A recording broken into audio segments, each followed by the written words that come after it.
Your COVID-19 vaccine. You're going to want to listen to this.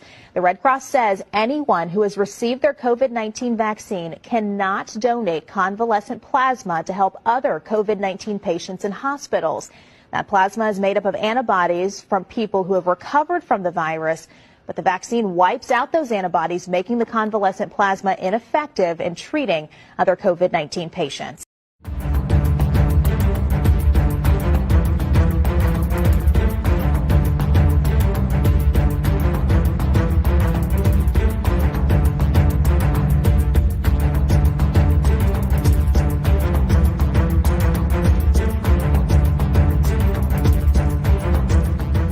Welcome to the Daily Wrap-Up, a concise show dedicated to bringing you the most relevant independent news as we see it from the last 24 hours. Wednesday, February 21st, 2024. Thank you for joining me today. I want to start off by saying in general that I know how many choices there are out there today in regard to genuine, objective, investigative reporting and corporate and independent media, as well as those who serve up the media just the way you like it and the titles just the way you want to see them. My point is, I know there's a lot out there to choose from in every facet of this conversation, both honest and dishonest and unaware, either way. So I want to thank you for choosing The Last American Vagabond in, part or in whole or however you engage with this, because it's important and it means a lot to us that you give us your support at a time when there's so much vying for attention, battling narratives. I mean, it's just everywhere. So I wanted to say that right out of the gate today, that I know how hard it is. So I appreciate that support.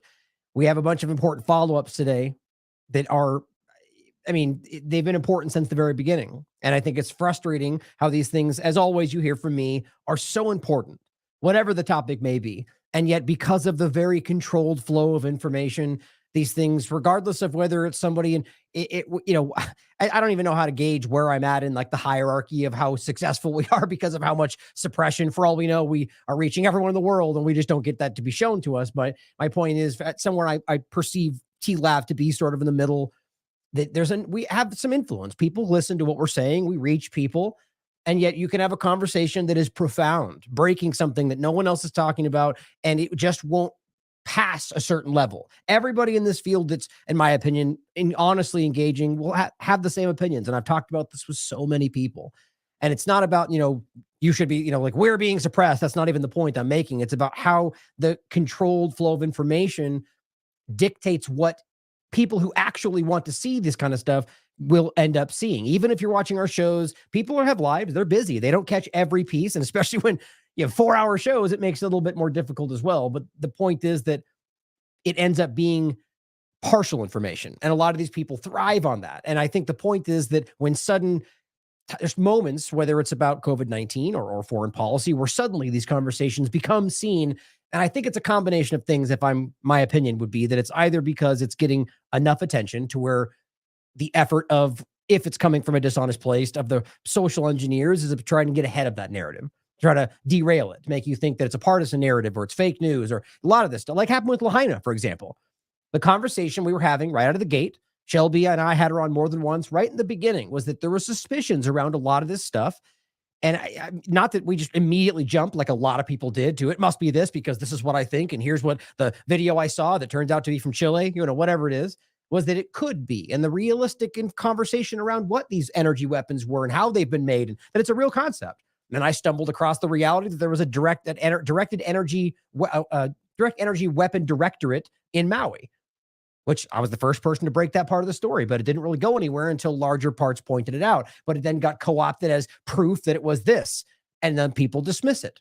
And I think there's a very common way that goes. And so today we're going to talk about the Red Cross again as it pertains to the COVID-19 conversation, something that should have been universal news right when this was shown, whether me or anybody else, because of how incredibly dangerous and irresponsible it was, the stance they took in 2022 that the vaccine does not circulate your bloodstream.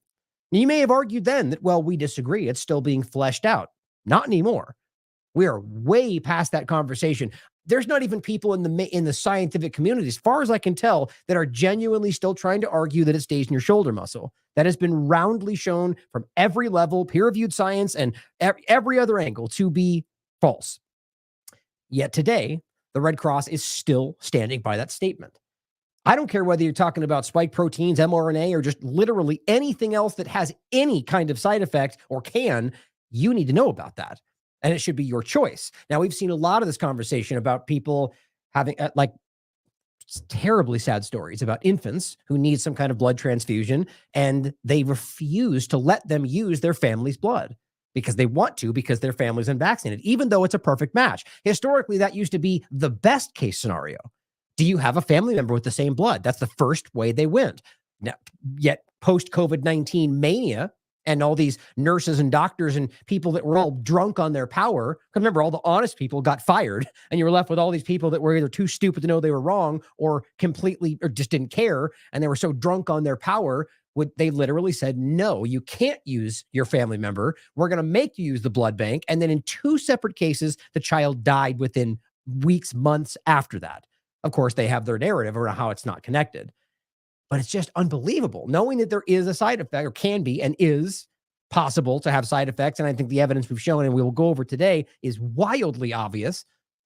The fact that they're still arguing that it does not enter your bloodstream, and therefore there's no risk that we take blood from anybody and we don't really break it, divide it out, is the most alarming thing. It begins to show you that it's not just this one topic or just this one discussion around this one vaccine. There's a systemic problem here. It is the problem that we believe that everybody in authority is somehow acting in your interest. I'm willing to argue today that it's almost entirely the opposite. Not because it's just the way it is, but because we have stopped paying attention as a population to make these things stop. Or, they recognize that we're sleeping, we're distracted, we're in partisan dividing topics, and we don't pay attention to the bigger things that are happening. So we're going to break this down today with an unbelievable amount of peer-reviewed science, everything you need to break this down, but also overlap it with like I pointed out to start, the conversation that's budding up in the, independent media, and how it's alarming to me that this is happening yet again and people are still getting these. And I think this is because it's about how much awareness is around this topic. And now it's about trying to make it seem like it's a false story, even though it's very, very real. Now, we're going to start today with a conversation of follow-up from the last show around Israel and Gaza, some of the conversations I wanted to go through in regard to the aid, and we're going to start with the ceasefire point and a few other opening things I want to get into. But I'm going to do my best to go through that quickly just because I want to focus on the Red Cross story today. So if I'm rapid in the beginning, then just understand why. Or if I say that and then the very first thing I get into, I forget that and I take a long time, which happens every time. That's what will happen as well. But either way, let's get into it. There's a lot to talk about. I want to start off with a shout out to Derek's coverage. The fluoride lawsuit comes to an end. Federal judge to decide the future of water fluoridation. We're going to be talking as soon as there is a actual decision that we can discuss. But the overall point, as I said before, this is a win no matter which way you look at it. The information has garnered a lot of attention from people that didn't even know this was something that needed to be discussed. Just like with the Israel conversation, people are suddenly, just since it's a good segue right there, I had a great interview with Jimmy Dore today that I'm going to air tomorrow. It was almost entirely about the election stuff and candidates. But we kind of got into a conversation about Israel as well. And we had this really great conversation about, just a lot of these kind of things and realizing how, again, the systemic problem around all of this. And I think the point here was that the people don't even realize they're supposed to be aware of how dangerous this is. And Jimmy Dore made a point to say on the show that before October 7th, he didn't know anything about the discussion of Israel. And a lot of people didn't, and I want major credit for one, being able to admit that. And two, that you followed up on something that people are telling you not to look at. And then got into the conversation and started researching the Nakba and the history. And now he's seemingly, is talking about the same stuff and exposing where they currently are. And it's just amazing how people who even want to see the truth are held back from it. It's exactly the point I was making before about the controlled flow of information. You think about how interesting that is. Now, in this case, the point is that there's a win here because people are now aware that we need to be asking this question. And they'll find the scientific studies, peer-reviewed, that are showing you how dangerous this is. And there's so many examples of how the EPA is knowingly keeping dangerous things in your water. Like, even the point is, they admit this is dangerous. They just don't know exactly at what level. So their argument is keep it there until we figure it out. That's actually what your government is arguing. Even though there's studies across the board. And even the one thing that was standard in this conversation that Judge Chen made clear is that they all now agree that it is a neurotoxin. That's not being debated. As Derek points out, that's a huge shift in their narrative. And yet, they're still arguing to keep it in your water? Yes. Do you want a neurotoxin in your water because it makes your teeth look white? That sounds pretty stupid, but that's not even what it's really about because it doesn't even actually do that. Look up dental fluorosis and how this is the opposite of what's happening. Either way, he's doing a great work with this conversation, and we will be following up. And on that note, I just want to point this out in regard to the fluoride conversation. And you know what? I'm not. There's a few people that have been on this, right? We've seen Children's Health Defense talk about this. Kim Iverson's talked about this. Del Bigtree's had Derek on more than once talking about this. Redacted just brought them on. So there are some people that are talking about this, and it's begun to get a lot of attention, more so than even before. And I want to give a huge shout out to Derek in particular for making that happen, reaching out to these people, forcing this conversation into the conversation. That didn't make sense. Into your awareness. But as that's happening, here's what this just got posted on the 20th. This is hilarious and in a sad, scary way. Biden's $6 billion promise, which means nothing until it actually happens or gets spent, and I doubt it will go to the places they claim it will now, but either way, promise $6 billion to make your drinking water safe. Oh, now you do that, huh? Who cares about the last 40 years of lead and dioxins and PFAS and whatever else we all know is there, endocrine disrupting chemicals going every which way, but now we suddenly care because you're suddenly paying attention. That's politics for you. They don't care about you. And it says White House announces new package for every state and territory to strip out toxic chemicals from the tap. Okay. Now, is that going to happen in regard to the chemicals that are coming from the new piping that you're putting in? We just talked about the inlay piping they're using, which is wildly dangerous. It's even the process of putting it in is causing locations near it to have cascading vomiting throughout the areas, one of which was a school. We just talked about this. It's happened in multiple locations, and they just keep doing it.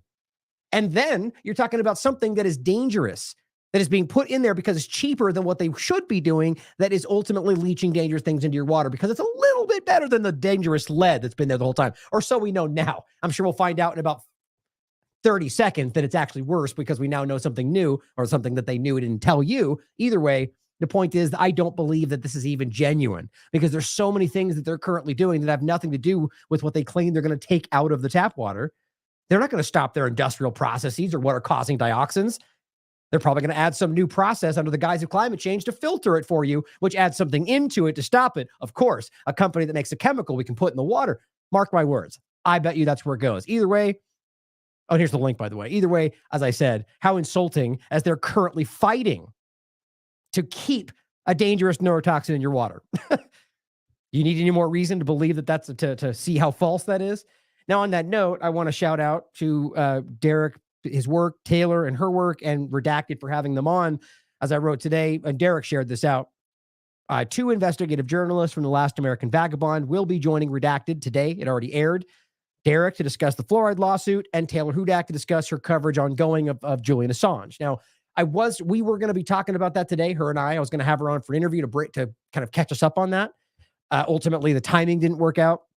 So we will be following up on that. But the only reason I haven't is because I was planning on bringing her on. I'm, completely immersed in other topics at the moment, but she's doing excellent work, keeping track of that. We discussed it briefly on AM Wake Up and had a couple of points there, but her and I will be kind of giving you a breakdown of what she's saying, what's the current status. But don't let that be a stop for you. Please check out what she's already done, Activism Munich and everything else that she's posted, as well as everybody else. It's an important conversation. I just want to, I want to make sure we recognize that there is a lot of good momentum happening right now.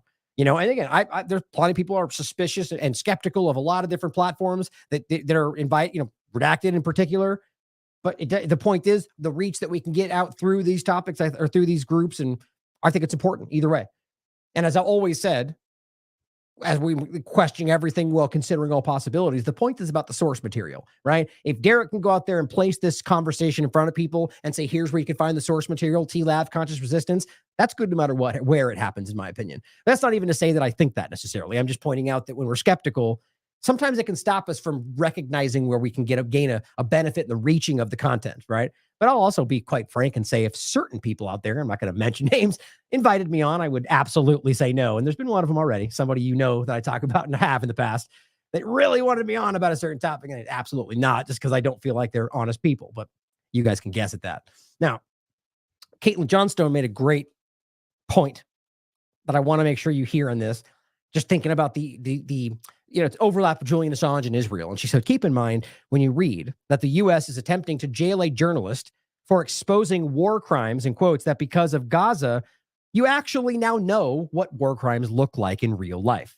War crimes are the absolute worst of crimes where the most powerful prey on the most vulnerable. We must be open to expose them, or able to expose them. And the point is that, it's a frame of reference, a context. Like I think most people, just like kind of we were saying before about whether it's Gaza or any number of conversations like fluoride that we weren't aware of before this, are very aware right now of what these things look like. So when you're considering what Julian Assange was trying to expose and maybe haven't looked into it enough, there's a hard not to think about that. And I think it's a good point of there's a lot of people waking up to things for the first time right now. So give them the example, show them what we're talking about, take it back to the origin of these conversations. Now, another article Robert put out today, Israel continues attacks against Iran in a bid to escalate regional conflict. Now, this is in regard to I just talked about this in the last show. I'm actually a little bit surprised, shocked, even though I know corporate media is not honest, that there's not been any, aside from making the point about even then, I haven't seen any real coverage from the corporate media, in genuine coverage about how Israel literally just bombed civilian infrastructure in Iran. And even the Times of Israel wrote about this. And it's wild to me because you have to realize how much of an escalation that is. What his point is in this whole article, they're trying, in my opinion, and I agree, as Robert's opinion as well, to draw in the U.S. to make this something larger. I don't see how else they see a way out of this. And even then, I doubt they'll actually get away with what they're doing. But sure as hell, they're going to try. So they're trying to draw Iran into this, and it will become there's no way around it. If Iran strikes back, this will be World War III. And I'm not trying to scare anybody, but you have to realize how ridiculous both Israel and the United States have shown themselves to be when they're the ones that looks like they're being, they're on their back foot. These are the kind of belligerent actions that you get when they feel like they're embarrassed or they're looking like they're weak. They act ridiculous while pretending everybody else is doing that. So if Iran, which would legally have the right, listen to Israel screaming about their right to self-defense, the attack they just did and the one before it killed 200 civilians, or it was between 100 and 200. I think it's right here, actually. Yeah, upwards, about 100 injured and upwards of 200 civilians killed on Kerman, which of course was the place where ISIS claims they claimed responsibility. But the whole point was it was roundly shown that argued that it wasn't even actually ISIS that was making these statements. But either way, the point is that you can prove, as this last attack, that they're knowingly striking civilian infrastructure. Anyway, as I said before, I want to get into a point. I want to go quick here. The point is just recognize Israel is desperately trying to force their hand. And then when they do anything in response, which by Israel's metrics would be self-defense, they'll call them terrorists.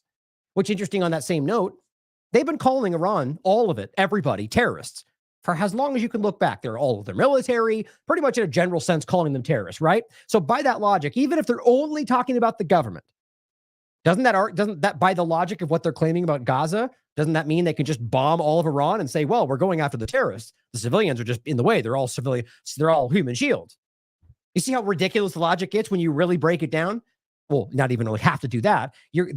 They're murdering people and they're pretending it's about human shields. They are, if you break that logic down in any other field of war, and with their rhetoric, Syria, Iran, by their logic, they could just literally bomb the whole country, murder everybody, and say, well, it's Syria's fault. It's Iran's fault. Stop hitting yourself. It's disgusting that anybody honest, like Caitlin Johnstone points out, this is the litmus test of litmus tests at this point. If you're talking to somebody who truly can't see what's going on, recognize that in who they are. Now, I also want to point out, I put out a post on Substack that I wrote. So kind of an adaptation of one that I've put out, that I've discussed in the past.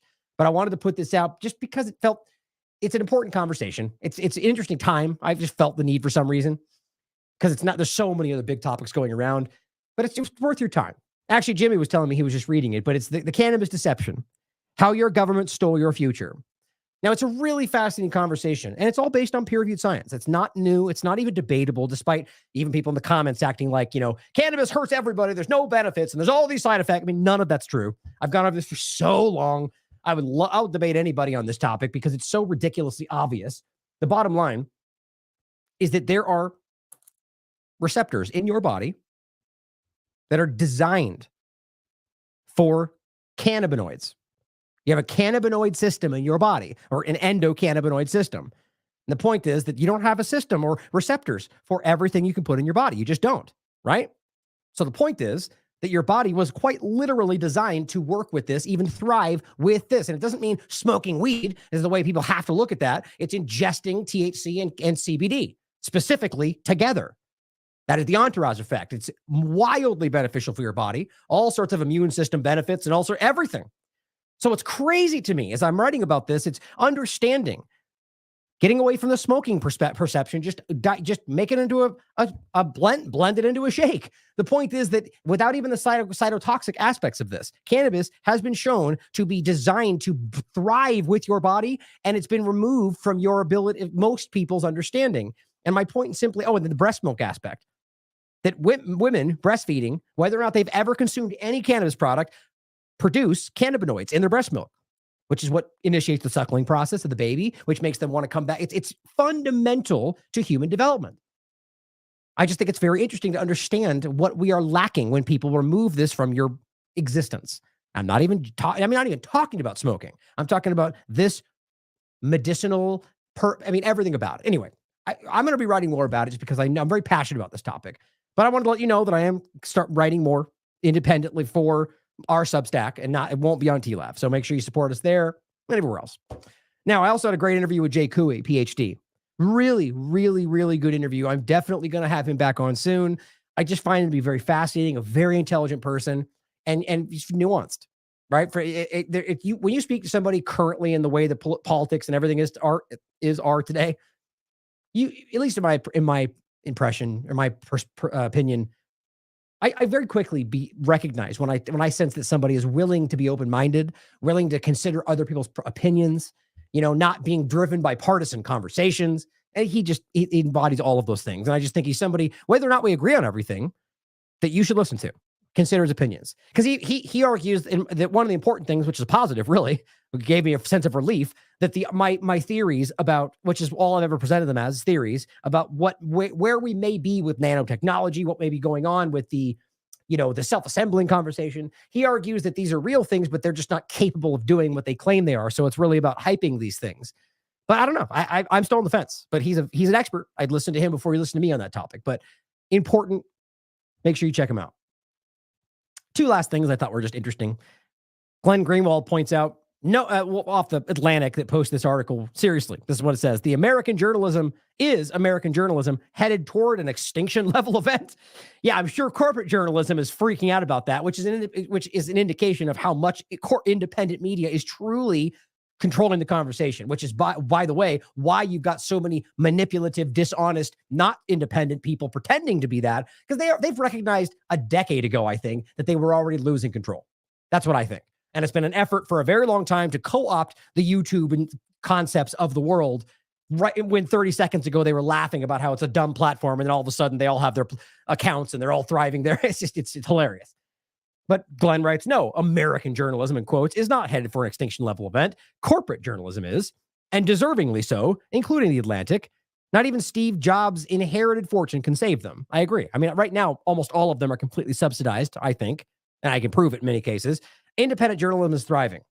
This is the reality they can't accept. And again, you can disagree with me. That is exactly why I think the Tucker reality is happening. I still wonder whether he's directly tied to Fox, quite frankly, because we don't ever really talk about those things. Whether or not he is, I don't think any people in those positions are truly on your side. Doesn't mean you should ignore it. Listen to what he has to say. Just keep that in mind when you listen to it. Same with me. I just think, quite frankly, that I don't go out of my way, and a lot of other people that I respect, to demonstrate that that's not the case in every possible way all the time. And I also, quite frankly, think that anybody tapped into the two-party illusion, whether they know it or not, are not capable of being truly honest. That's not, again, not to say that they're doing it on purpose. I think it's because of the way the paradigm operates. It circumvents logic. Lastly, just to show you how weird things are and how it seems they're trying to put us on our back foot, quite frankly. This is not even a joke. I don't even know it, but we should laugh because it's ridiculous. Jerusalem Post today. An asteroid the size of over 6 adult Indian peacocks is set to pass close to Earth on Thursday, the 22nd of February, according to NASA's asteroid tracker. To the best of my research, I cannot tell this. It's a joke. It's not a joke. I mean, you read this, and I mean, I don't know if they were kind of trying to be tongue-in-cheek about it, but when you read this, there's just not even any indication. 6 adult Indian peacocks, right? I mean, I guess they were tired of using, you could make a million jokes off of that. What in the hell is that? First of all, the asteroid concept is something that constantly seemed to float down our way when I've never seen any real indication there was ever a real concern, but they want you being on your back foot. But just the 6 adult Indian peacocks, I don't even know how to make sense of how ridiculous that is. But anyway, let's start today on the Israel points. And I want to make an early point on this about censorship. Not even necessarily the best place to play this clip, but we just talked about the two-state solution, the illusion around it all, how Israel is provably funding Hamas, arming Hamas. And now, just recently, even Eli David started acting like, oh, the bad guys in Qatar they're the reason it's all happening. I think that's a narrative shift because they know we're focusing on Qatar and the fact that Netanyahu openly said they wouldn't go after them during the engagement with Gaza. And their Qatar is negotiating deals. I mean, let's not forget, in case you don't remember, that Israel, per Haaretz, and anybody paying attention, has been funding Hamas for a long time because the stated purpose is about thwarting a Palestinian state. The very opposite of what they all pretended they wanted outwardly. And all your presidents, going back as far as you can look, were telling you they wanted, except they were lying to you. All of them. I know, shocking, right? But they've been funding Hamas. The point about a two-state solution is that it's never been real in the minds of the Israeli controlling factions. Just not. They've been lying to you. They've been trying to keep it divided, which just, that's the small level of the dishonesty. But so this was a clip that I was going to show you, which I still have, by the way.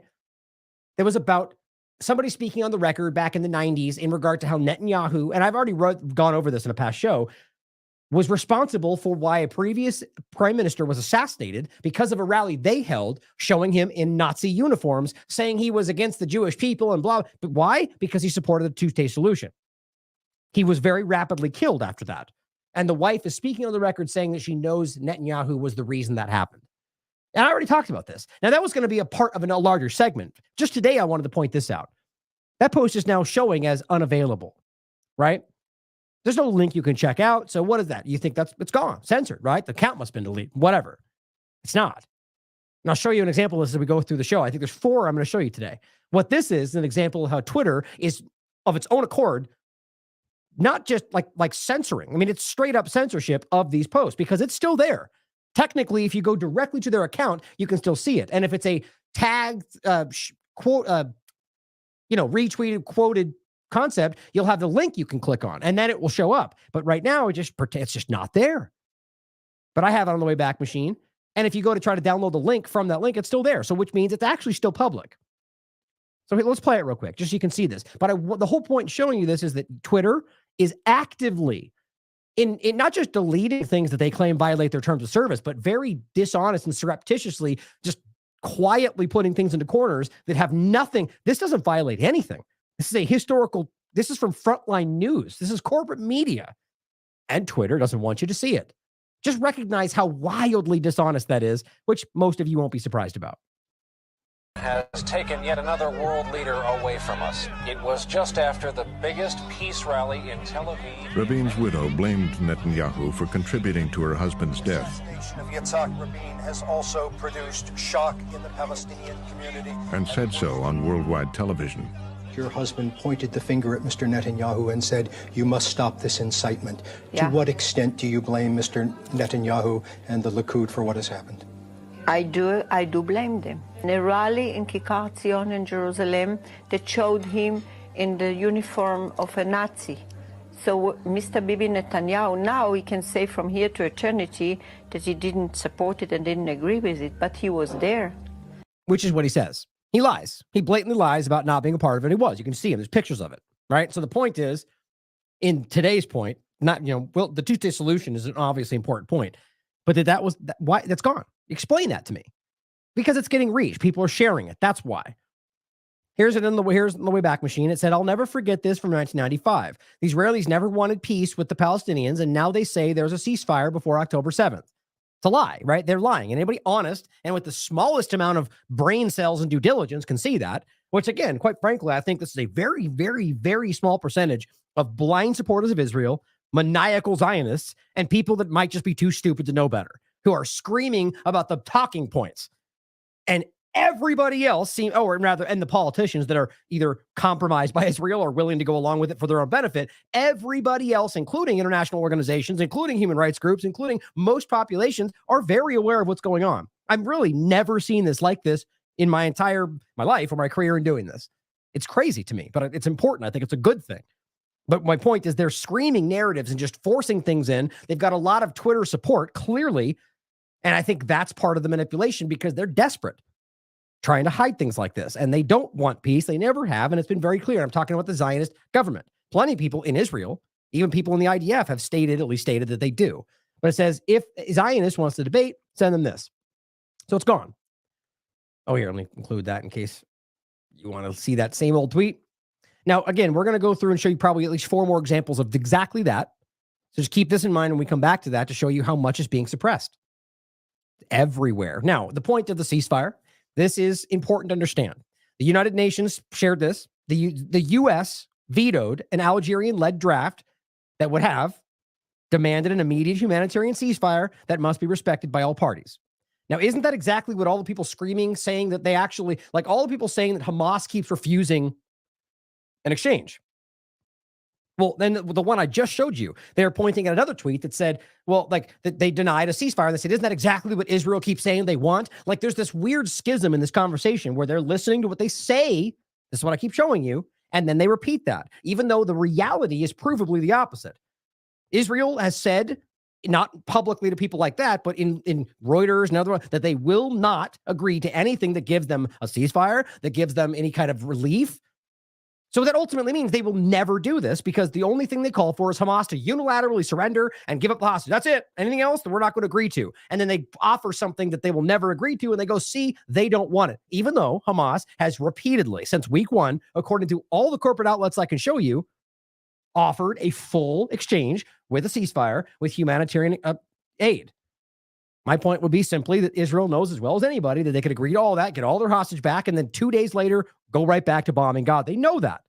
So they don't want these people back. It's as simple as that. And the point is, the U.S. has been telling you, ceasefire. We want you. You need to pull back. They've been pushing Israel, and all of a sudden, they vote no. They veto the thing they just said they want to happen. What does that show you? That they don't really want the thing they called for. It's all a big lie. But they vetoed this. And I think the important part is against literally everybody else. So this is what shows you the illusion of what this UN dynamic is supposed to be. They can veto it, even though literally everybody else wants this to stop. Now, here is what, well, actually, first, let me show you this one, just since I think that's the flow of the conversation is better. Noura Irakat points out, and she's a human rights attorney, the U.S. just issued its 3rd veto. It is the 3rd time they've done this, while children are being murdered at an unprecedented rate. 3rd time in 137 days of ongoing genocide, deemed such to have merit by the World Court, against the will of 153 states, which invoked uniting for peace twice, against the extraordinary invocation of Article 99 by the United States Security. Wait, that should be a C, right? Security Council, or is it General Assembly? In any case, the United Nations, against the International Criminal Court of Justice ruling finding plausible genocide and a duty to prevent it. I just realize how wild that really is. Even if you disagree, the point is if this was reversed, they would be leaning on whoever the party was to abide by what the UN said. You know that as well as anybody. And yet they don't get what they want and they just ignore it. So does Israel. It's what they do. And my point on this in general is this has gone the other way. If everybody had voted yes, then we should keep going and they have a right to defend themselves. Israel would have said, I agree. And we support what they said, which just shows you how ridiculous this is. If they disagree with it, they go, we don't care. If they say what they want, they go, yep, UN, good, that's right. And if it was something that was enforced on other people, they would say they would scream about how they're not doing what they're supposed to. We've all seen it. Now they tell them to stop, like they already have, because there's already been more than one that has passed, because there was multiple that didn't have a veto possible, and they still didn't stop. So here's Decentered News sharing an important clip. The U.S. vetoes Algeria's ceasefire, but here's what Algeria had to say about this. People are coming out everywhere, including governments, by the way, that classically support, like we saw New Zealand, Canada, Australia, demanding a ceasefire. Why?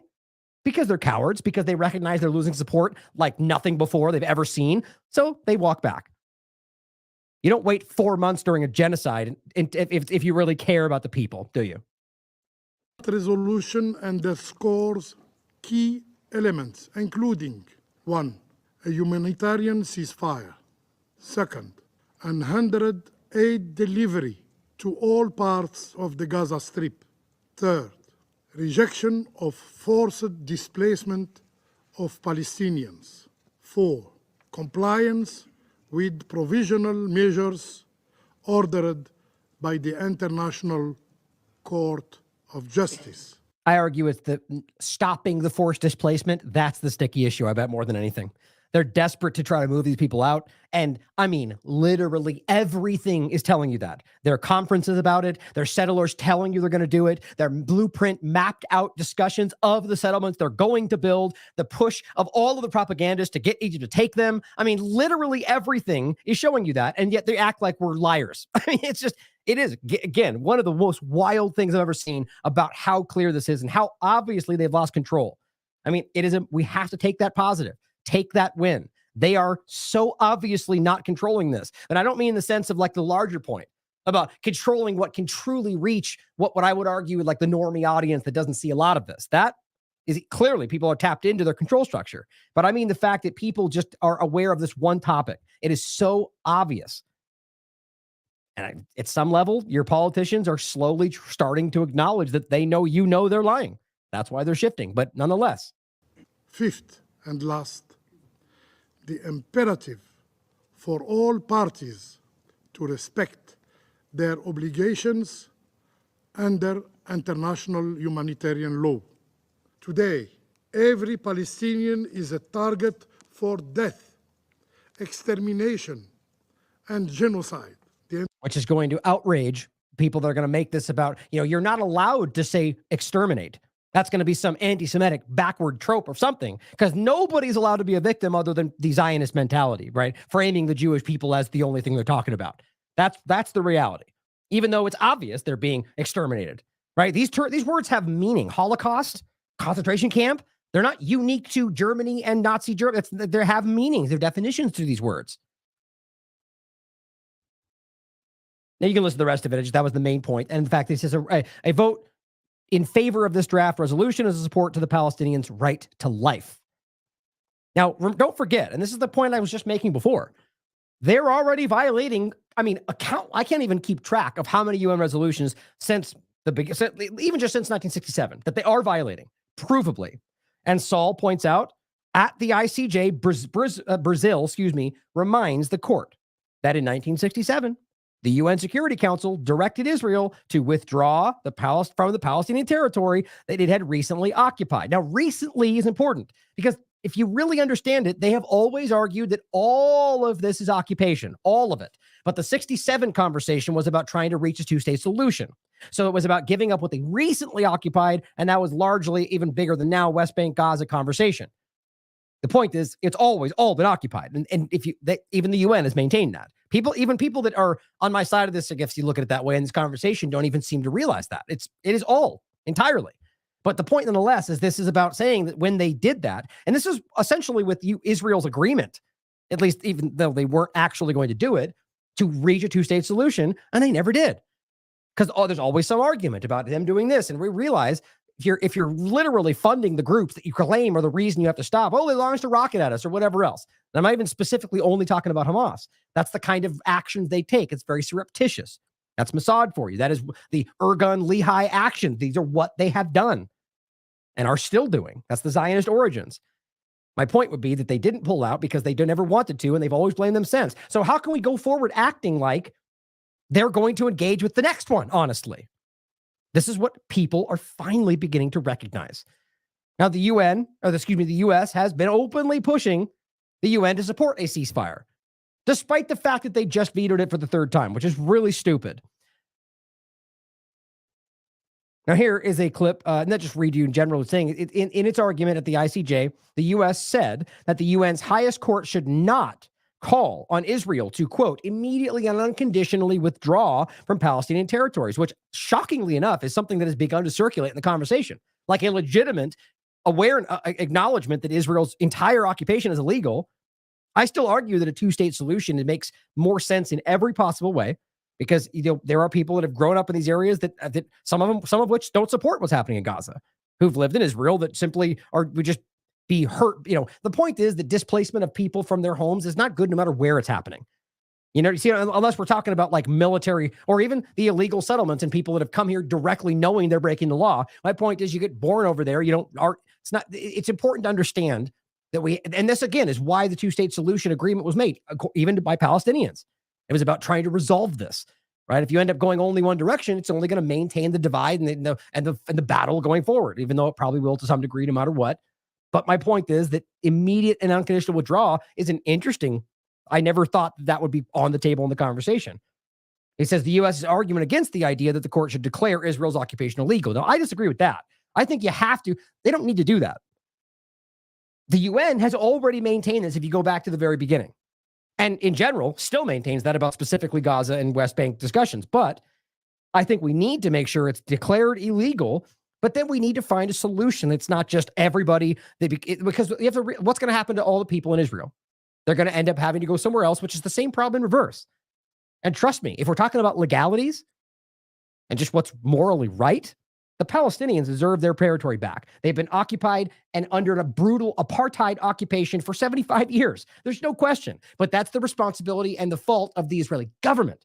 And yes, it does have a lot of support from seemingly the majority of Israeli people in the country. But that's, again, because of the Zionist manipulation. And yes, some people that are probably just bad people too. But overall, I think the point is clear.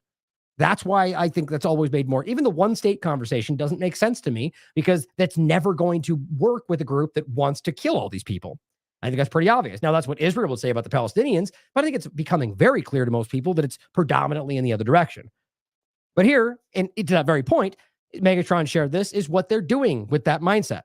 And I think this is actually a really great clip that shows you really exactly what's happening, and in a very simple way to see this.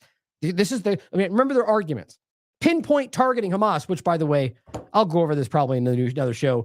Shmuley got destroyed by Finkelstein in a debate, and he's screaming about how he won. And even Piers Morgan was like, "You didn't. You were disrespectful and ad hominem all over the place." He literally tweeted that about it. Either way, the point was that he was trying to argue that they were pinpoint targeting, exactly like I talk about. Only Hamas. It's like, how can you actually be so dishonest or stupid to argue something like that when nobody anywhere, everybody can see based on the smallest amount of evidence that this is not only Hamas? It's embarrassing. But here is an example of how clearly this is ethnic cleansing. As Megatron writes, a visual of Israel's ethnic cleansing of people of Gaza since October 7th. The people have been forced to go south to Rafah. Now Israel wants to attack that last refugee camp full of children and women.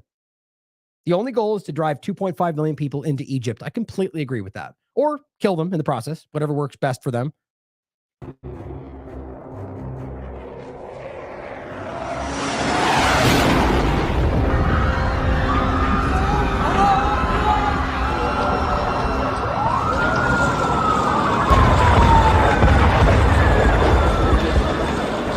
Because remember, every time they were in a new location, they bombed the place they were in, on the way there, and the place they were told to go to. Literally every single time. And I've proven this the entire way along, as many of us have.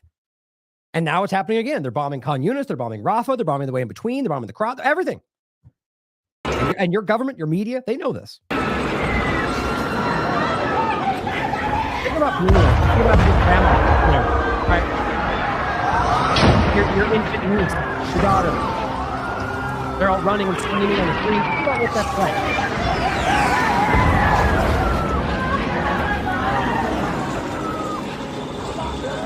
Oh, God.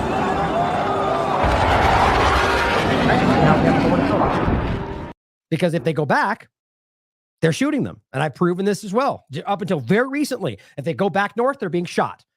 Of course, Netanyahu says otherwise. So the blind followers say otherwise, but it's provably not true.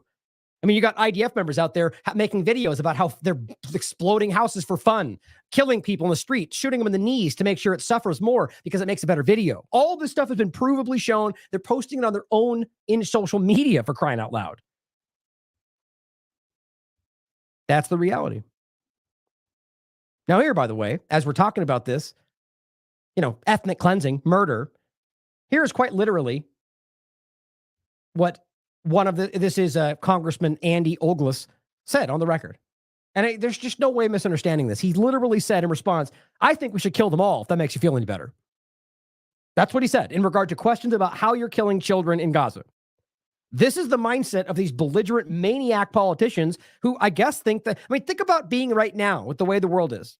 Either they are that out of touch, which would actually make sense to me, or they're willing to say that when they know almost everybody disagrees, which means they just don't care what you think. It's probably both. I've seen the footage of You've seen footage of shredded children's bodies. And that's my taxpayer dollars. We're going to bomb those kids. So I think we should kill them all, if that makes you feel better. Everybody. Yes. That's what you said. Are you kidding? It's like, how can you even, I can't even believe he would say that. But, maybe he thinks by saying that, he'll garner the most extreme attention. I really don't know. Now, I'll include this as well. This was a recent, 2 days ago, an interview with Avi Shalom. The U.S. is not just complicit, but an enabler of Israel's genocide in Gaza. Remember, he is a highly respected professor, a scholar, an Arab, British, Israeli Jew. Now, I'm going to jump really quickly to another window. I'm going to try to run through these really quickly. This is some of the stuff that I was going to get into on the last show. So let's go through some of these really quickly. And I really just want to kind of run through these. Some videos I want to show you, but this is the stuff I was going to go through before we get into a couple more things on Israel, and then we get into the Red Cross conversation to finish. Now, I just want you guys to understand, this is happening constantly, and there's no misunderstanding it. These are not Hamas members. There's not think about the reality. How many Hamas members have they arrested? Think about this. They tell you they've killed some, right? But they keep arresting these large groups of 50, 60, 100 Palestinians all lined up, all blindfolded. Okay, well, if you just match up what they keep showing you with the people they claim they've killed, that's a fraction of it. Then realize that, okay, well, when the Mossad post it and says, all these Hamas members came out of the tunnels, and then, okay, well, where are they? Did you arrest them? No, they let them all go. Okay, well, then they clearly weren't Hamas members. So you're either telling us that you are intentionally letting them go to use that as your justification to bomb the entire area, or they weren't actually Hamas. Your pick. Because they are not doing anything. It's provable. The amount of people they keep showing you right from the beginning of this, which people were pointing out right in the beginning. That's my neighbor. That's my doctor. That's the guy from UN. They're not what they said they were. And they got caught provably for doing that. It hasn't stopped. They've just stopped caring about it. They are now posting things like this. An Israeli soldier celebrating his birthday beside a kidnapped Palestinian from the city. Right. So as they're trying to constantly point back to the hostages that are in Gaza and acting like that's the only thing we should care about, are we not concerned that this is happening with hostages in Israel, or the 10,000 plus that were already taken before October 7th? Or I think it was less than that at the time, well past that now. Thousands and thousands of innocent people in administrative detention. No charge. There for years sometimes with no charge. Barely enough to survive food-wise. Being tortured. It's endless. Again, the UN, Amnesty, have come out and told you this. I guess they're all Hamas, right? It all just must be Hamas. They're all racist. Horrifying cases of torture and degrading treatment of Palestinians. November 3rd, 2023. This is during what's going on. They know, they just don't care. Here's an example that went around, and that's what I wanted to show you about the fact that they're admitting that they're just coercing people into saying whatever they want. כאן עדיין לא תועד בתקשורת לעיני המצלמות. זה מחבלים של חמאס So he's just basically saying all these people are from Hamas and they participated on October 7th, some of them. The reality is these are commanders. Now, this happened a couple days ago. Do you think they would be telling you that they arrested a commander of Hamas? They would scream about it from the rooftops. They killed families, they killed children. I'm assuming he's talking about the IDF? No, he's referencing these people that he hasn't even identified.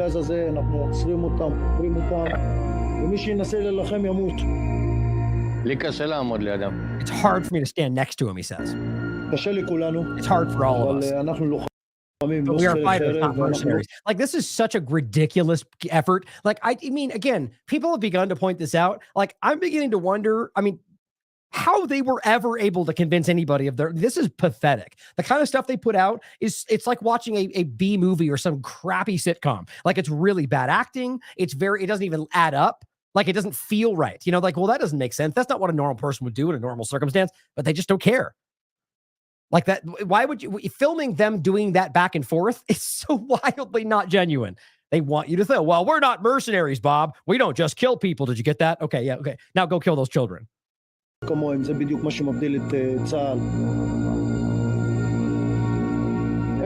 music, it's crazy. There are no innocent people here. Only terrorists, right? And they're talking about Palestine, guys. Here's what he says. Raise your head. Now take note of the guys. Look at the way that's wrapped around his head. And that may be deemed a small level of torture or however you want to frame that based on the things they're actually doing or in a general sense. But they've been told, they've reported that people will sit like this for days on end with no food. They have to stay there. They won't let them sit down. That's wrapped around your nose so tight that I guarantee that's hurting. Now, it can be small to you. Maybe you don't care because you blindly follow what they tell you it's a terrorist. That's pretty stupid of you, seeing as how they lie about everything. But regardless, he says, where are you from? The guy tells him where he's from. He says, I asked you where you were on October 7th. Don't lie. He says, I was at home in a furniture store. Furniture? Yeah. So why are you here? Says, do you think we take people as we please? Like, they actually think by acting like we somehow know that they wouldn't just do that. Therefore, he's here because he must be a terrorist. Like, that is desperately ridiculous. Like, think about that. So your argument is you're showing us somebody who's telling you, please, I'm not who you say I am. And that's supposed to convince you that that they're capturing terrorists? You must realize that if they had anything better, they would be showing you. We don't just take people. He goes, really, I just work at the furniture store. They all start like that. And then later, they tell the truth. Oh, yeah. Is that what happens when you torture them and you scare them and you starve them? Yeah, I bet you they say whatever you want. Like we've seen endlessly. That video of the child who's being screamed at in the court literally finishes by saying, whatever you say is right. I don't know. Just let me go. Like, they will break them down until they say whatever they want. That's how this works. That's why anybody honest, anybody in the modern world acknowledges torture does not truly gain anything usable. But when you're back in the dark ages like this, of course, the best thing you do. What do you say?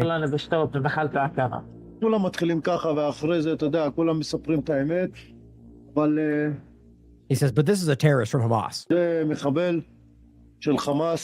Of course it is, because you said so, right? It's not possible that you could, like this example here from 2017, force him to give false testimony, as an Israeli court found. Shin Bet pressured man to give false testimony. Now, I've done an entire segment on this.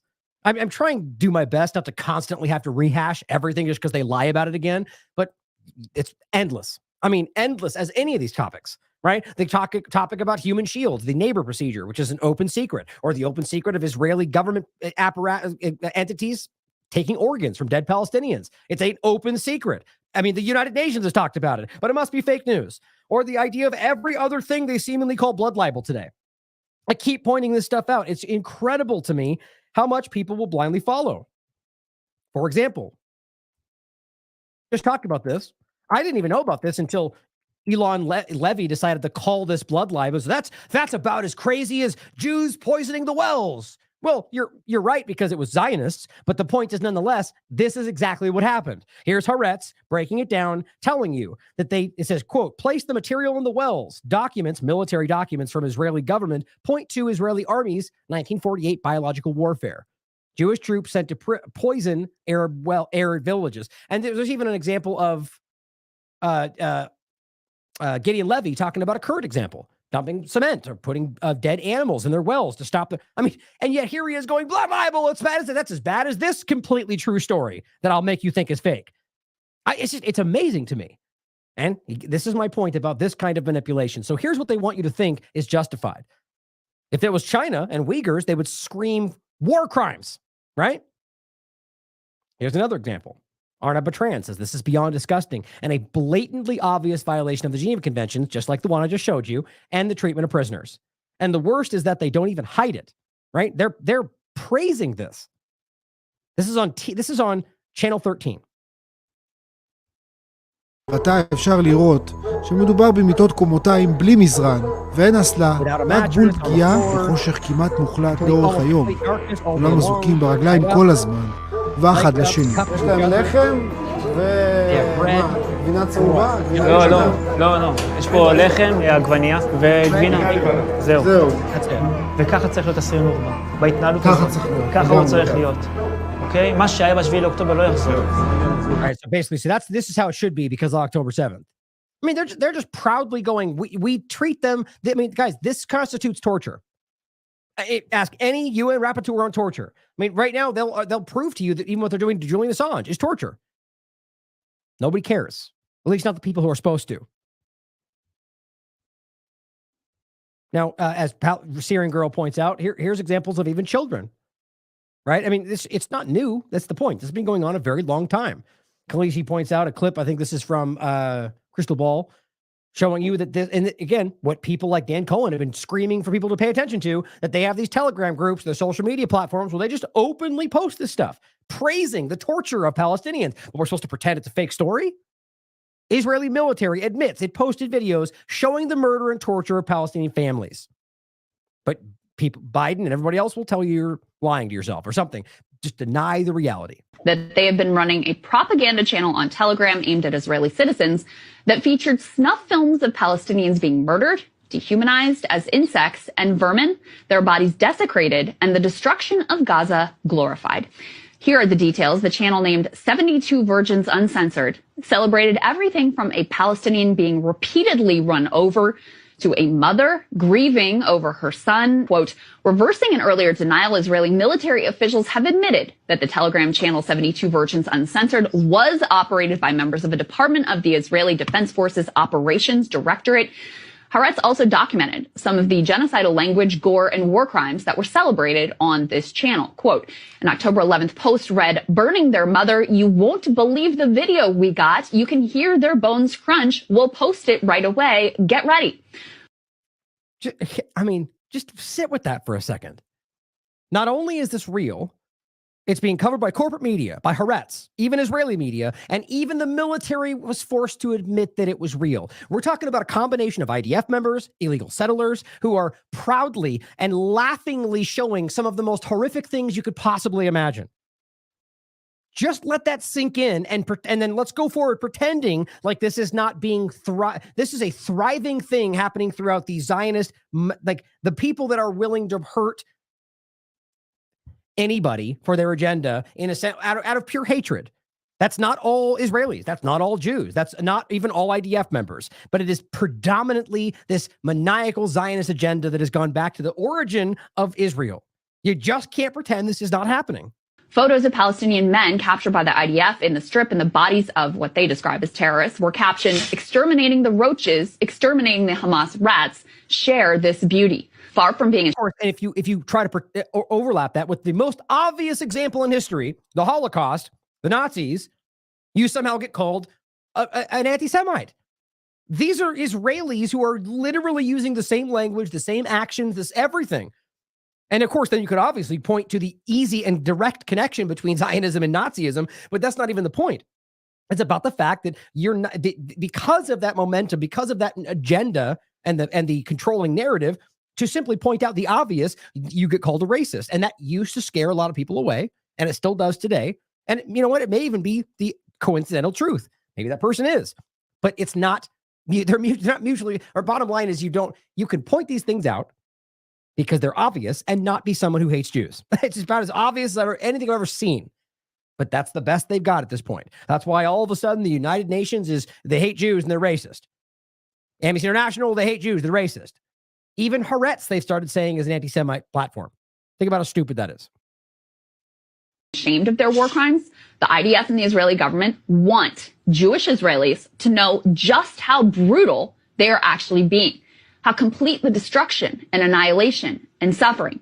After all, remember, the polls found only 1.8% of Israeli Jews thought the IDF were using too much firepower.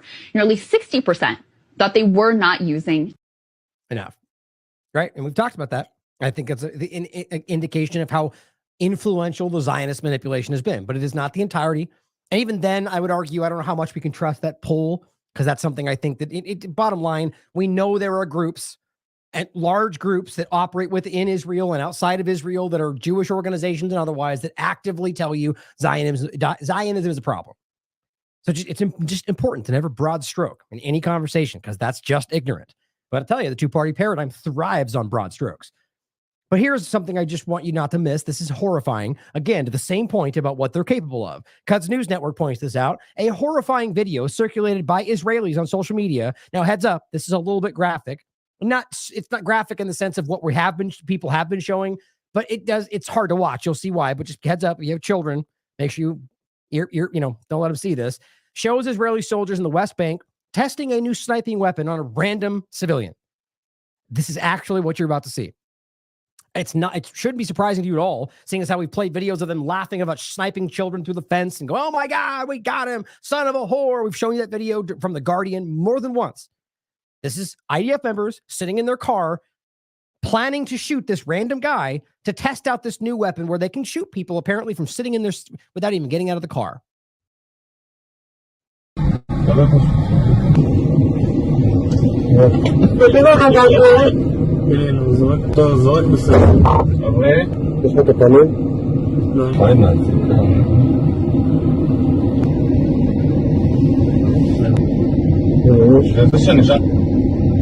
Now understand, hold on, I want to go here. Understand. The argument is, and it does look like in one of those pictures for a second, he might have been throwing a rock, but I can't tell based on the rest of it. But either way, if you argue that this is what you should get because you threw a rock, then you're part of the problem. Look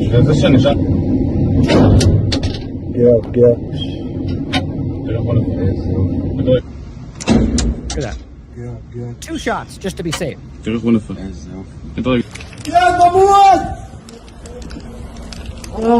ככה נהיית פגיעת גרזן. God, guys.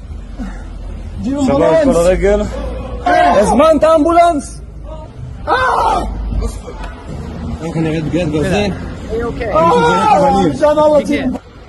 That's what he's saying essentially. That's what you get. معلم! طويت لنصار! وين ربطت إذا مشان متصوب أنا تحت. ما بربط الراس شريانة. لما تزوي كفاني. It just makes me sick.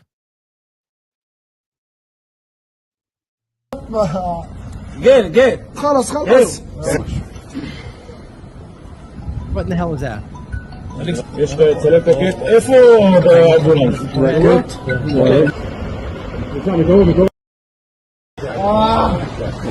Anyway, this is real, guys. I mean, it's publicized in a lot of different ways, and they think that's okay, right? Yeah, how we think you might be throwing a stone, we'll shoot you in the leg. This is the only democracy in the Middle East, or whatever lies we get sold. No, this is an apartheid occupation that is at best an authoritarian dictatorship, as far as I can tell, that pretends like there's something else, or an oligarchy, or different levels of this, and all existing at the same time. Well, really, if you break this into, it's a, extremist religious ethno-state at the end of the day. But this is what we're talking about. And here's another example. Khaleesi points out, Israeli forces just sniped a 14-year-old child who left a school in an occupied neighborhood. They aim for the knees because, as Israeli soldiers say, it's more fun to watch. It's just this, and what they just did, right? We just watched them literally do it. It's disgusting. Here's Max Blumenthal, and I'm not going to play these for you because these are really hard to watch. But just as he says, just Israel's daily terror raid on the civilians of Gaza. And just shows you how horrible this is. I mean, The whole streets are littered with innocent people. Bombed, destroyed, houses. And it's graphic, guys. Just kind of skim through it. Pinpoint targeting Hamas, as Shmuley would lie to you about. And the point is, guys, they're running down this long street. It's the whole way, not just one little area, the whole damn thing. It's all Gaza, guys. They're destroying this and murdering everybody in their way. Now, this one is graphic. I'm going to play a little bit of it right on here. I'm not going to play the audio. Just want you guys to see this. It's graphic. Prepare yourselves.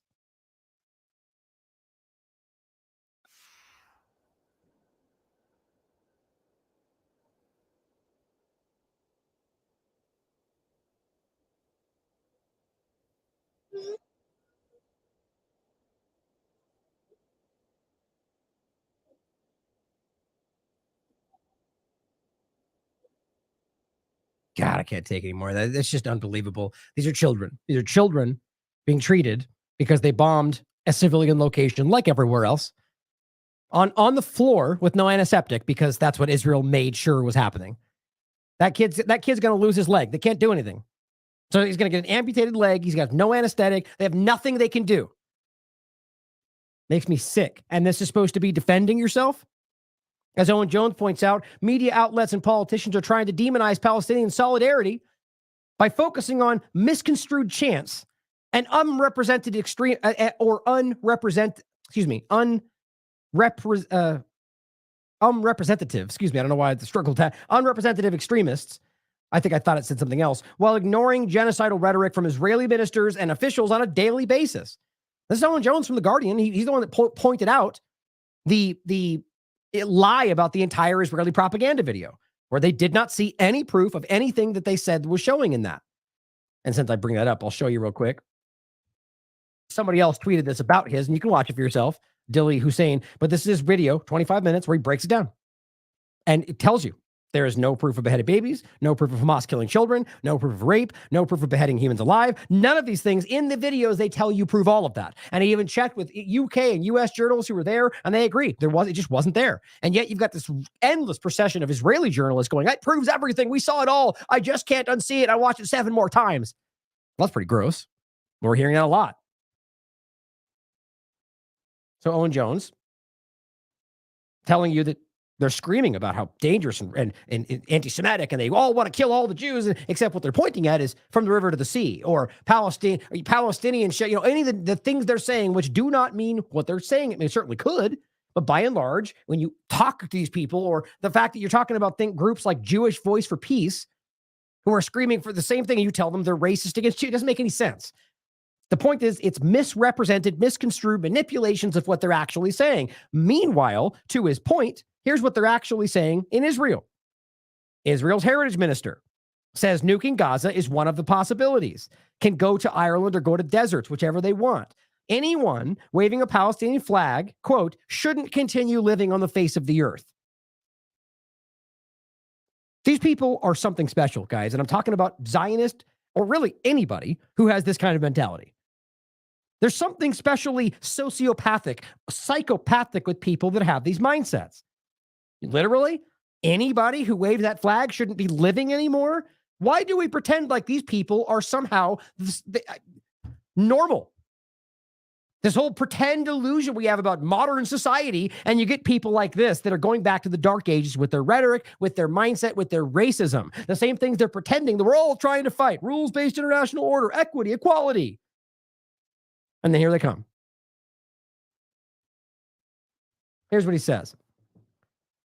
Same thing I already read, basically. Anyone, and here, this is the article. You can read it for yourself. Far-right minister, nuking Gaza is an option. He got reprimanded for saying it the first time. Said it again. Doesn't care. Anyone waving a Palestinian flag should not continue living on the face of the earth. And we're going to pretend like they're going to only go after Hamas, as they're calling everybody a terrorist that does anything they don't like, including groups and international bodies. It's embarrassing. And again, here's the kind of stuff that the IDF is leaving in their houses. We will haunt you for the rest of your lives. With a smiley face. with a Star of David, of course, which, by the way, is not a Jewish concept. It is an Israeli Zionist concept, but that's the game they play. Because anything about Israel is somehow about attacking the Jews, and that's how they then redirect anything about Israel's policies into somehow you being an anti-Semite. But again, it's just not working anymore. Now, last point here, Israel threatens to bomb Egypt aid trucks heading to Gaza. Yeah, that's been happening over and over and over. That was October 10th, right? Remember, that was public. They said, but now acting like somehow it didn't happen at all. Or, as we said here, they said they were bombing Rafah crossing after telling Gazans to go through it. That was October 10th as well, which, by the way, has happened every single day since. They just started lying about it somewhere along the road. That's Times of Israel. But Egypt has spoken up. Israel's stance, ongoing, is stopping entry of crucial aid. Literally everybody but Israel basically is saying this.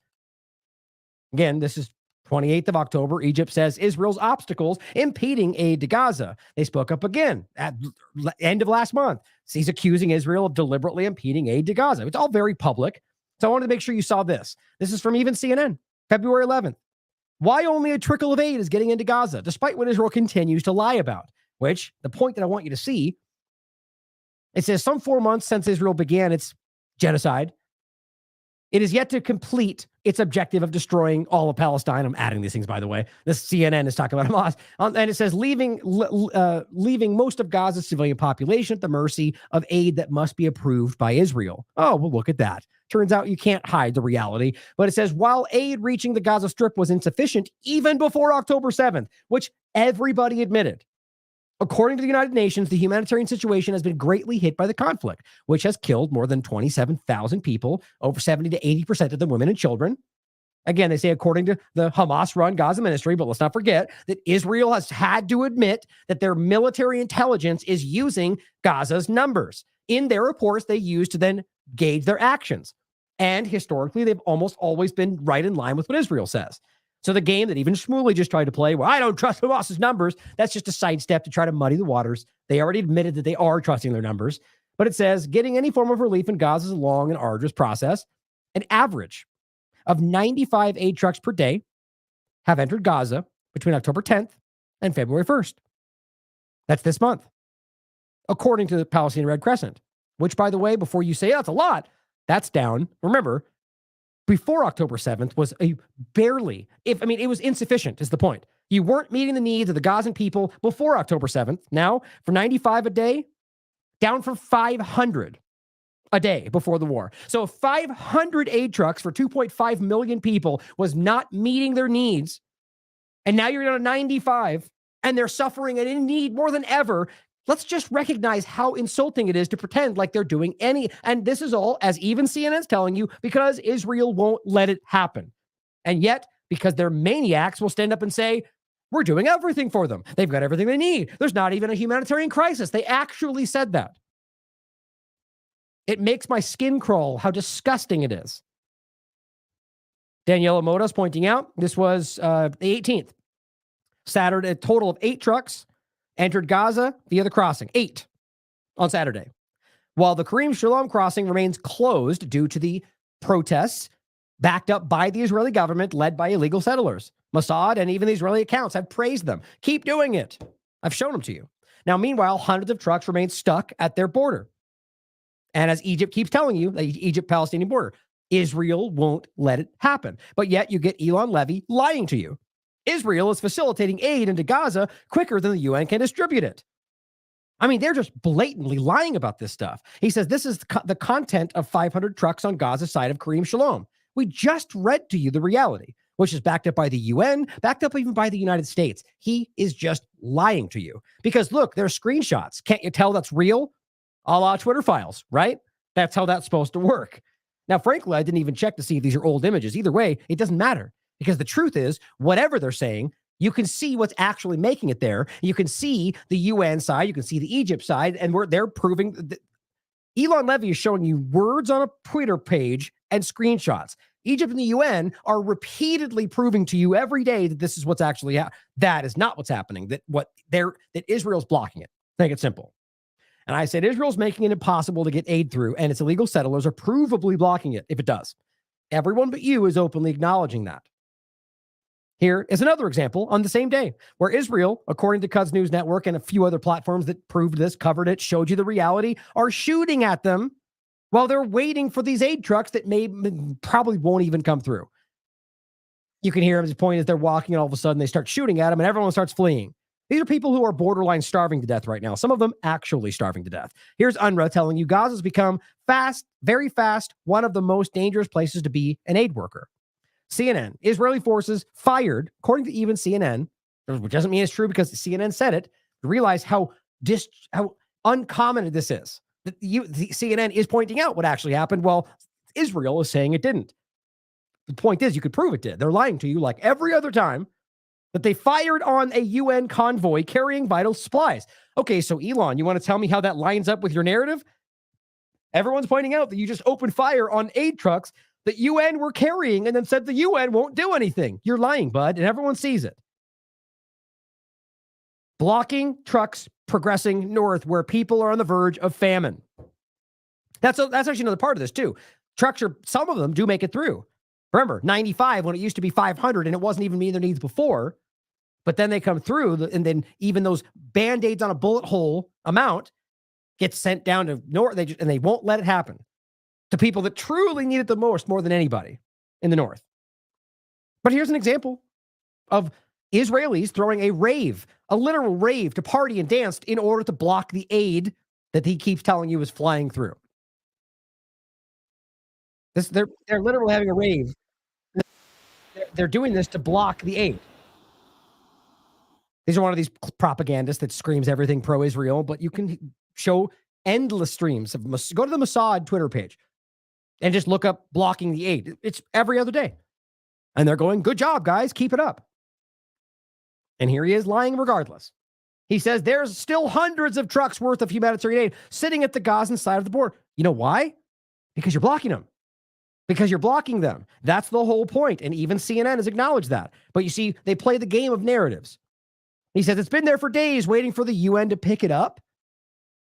UN officials are scapegoating Israel. So what's the actual argument here? Are you actually trying to argue that the entire UN body, which by the way is not just one thing, it's not just one acting thing. That's him playing on the ignorance of most people. It's a multifaceted body full of all sorts of different agencies that work alongside each other and work in, come down from a top-down control structure. But to argue it's just the UN who've all colluded in the background to go, let's blame Israel for what's going on. I mean, anything's possible. But how about you show us a shred of evidence? That's actually the bigger point, that even in regard to UNRWA, they just spoke up and said, still waiting for the evidence you pretend is there. That was from Felipe Lazzarini. He pointed this out and saying, you still have not proven your claims. They don't care, though. It's narrative, influencing as much as they can. They move on to the next lie. But here is Furkan, forget how to say his last name. Oh, here's another one of those examples. But he says, is blatant lying not a sin? Oh, but look, the post is unavailable, guys. Must be that it was censored, right? Because Twitter wouldn't just lie to you, would it? Well, guess what? The link, this is my point about the link. If you do a quote share, here it is. Look at that. It's actually still there. Well, how does that make sense? Because Twitter is censoring important content that exposes you the lies that they're showing. That's what's going on. I mean, there's no way around this. That's not by accident. And it's very selective and it's very specific in regard to the ones they're using it on. Here's the point. Quote, Israeli protesters block aid into Gaza as starvation looms. Israeli government killing civilians with famine, one of the most horrific ways of killing people happening in World War II. And this is coming from corporate media. That's why. And just to show you this again, see that's how it's gone, right? You click on it, go back. Oh, wow. Did it really just not let me go back to it? How hilarious. Here we go. Oh, last time it popped up. Well, either way, the point is you can clearly see it. I really hope that people who otherwise think that he's on your side or that Twitter is fighting for free speech, it's just not happening. It's very, very transparent. Now, Freddie Pontone also points out that it says the U.S. envoy says Israel has not presented evidence that Hamas has diverted aid. That was one of the earliest conversations. It's all because of Hamas, but the proof has not been there from day one. Like literally every other claim they make. They float these narratives, they pretend as if it's completely proven, and they use their lackeys to scream at you that it's been proven, that if you deny it, you're a liar and an anti-Semite, and then they just move forward. the rape allegations, I mean, everything. And there are some people honest enough to stand up and go, wait a minute, man, you haven't proven this yet. There is not, you have insinuation, you've got conjecture, some points that you point to that might be indicative of that, but not proving these things. This is from Associated Press. Hamas didn't do that. Even Matt Miller was caught in a ridiculous lie when it was we've gone over it every single day of this. First, it was Hamas was blocking it. Then it was that Hamas wasn't there or nobody was there to receive it. It was this ridiculous game they played. Israel has been doing this since the beginning. This is October 10th that they were bombing the very crossing that they were telling people to go through and that the aid was trying to come through, and Egypt was telling you that. They're threatening to bomb the aid trucks if they go to Gaza. I just can't make it any more clear. Now, here's Elon Levy, literally showing this on the 15th. Realize that there are children starving to death on the 15th, on the 16th, on the 17th, every day, right up to right now. They are starving to death every single day. This has been proven by journalists on the ground. Here's what he writes. This Gazan TikToker shows sandwiches that he says were given to him by displaced Gazans in Khan Yunis, or given to displaced Gazans in Khan Yunis by the IDF. The paper package says in Hebrew, it's from a week ago.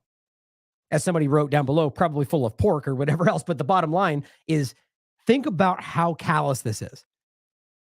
Imagine pointing to individual sandwich wrappers that, by the way, we have no way to verify, so I'm willing to bet you it's not even real. But during a starvation campaign, showing a couple of sandwiches and saying, showing you sandwich wrappers while children are starving to death. An unprecedented genocide is unfolding, and while gleefully destroying Palestinian life. Imagine being that malicious, that maniacal, that cruel. Assuming it's even true.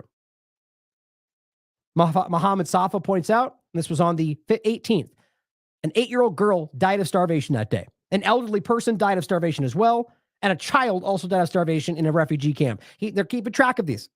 Forced starvation in Gaza is not self-defense. I don't care what you're trying to argue. If anybody is starving to death because they can't access what you're claiming is there, that is the responsibility of the occupier. Period. They are murdering people with action and inaction. And, of course, then they're posting videos of having lots of food. Right? Because that's what you do. You starve them, you torture them, and then you make fun of them.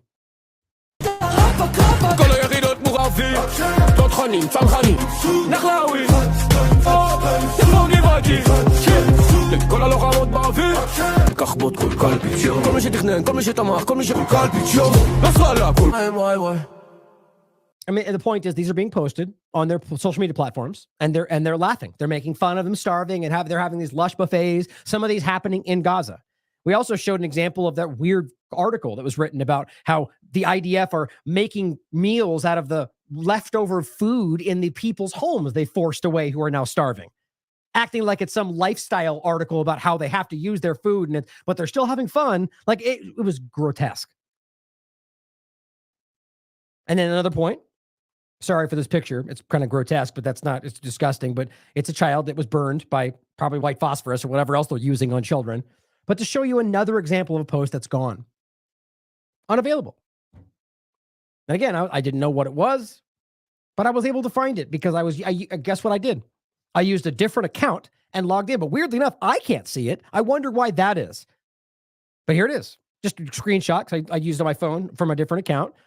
Here's what it said. Now we will go to Gaza. Young people, friends, brave men, sisters, brothers, I believe that you will not leave us alone. We are taking ships. Good news. We will go to the Mediterranean. We will go to Gaza. This way is open. The way is Palestine. I forget I don't have all the info because weirdly enough, when I'm on my phone, it doesn't let me read the longer post, even though I have the blue check because Twitter's ridiculous. It's probably censorship or that it's not working. Either way, it's ridiculous. The point is, first of all, more and more I keep seeing are being suppressed and censored like this. And we don't realize that they're not being deleted or gone. They're just being suppressed. They're still there. They're hiding it from everybody. But on top of that, the point is actually to point out that this is an individual who was arguing we're going to take our own ships and we're going to bring food to the people in Palestine. Now, the reason I wanted to point that out is because what happens, like if you forget the story about the freedom flotillas that I've covered. Remember, one of the examples was a member, a veteran who was on the USS Liberty, who was a part of one of those. He was imprisoned by Israel for a long time. unjustly. He wasn't breaking any laws, and the U.S. government didn't care. They didn't even talk about it. It's just showing you how meek they are when it comes to Israel doing anything to U.S. citizens, let alone, I mean, there's Palestinian Americans right now, all on Gaza. They don't care about. They care about anywhere else.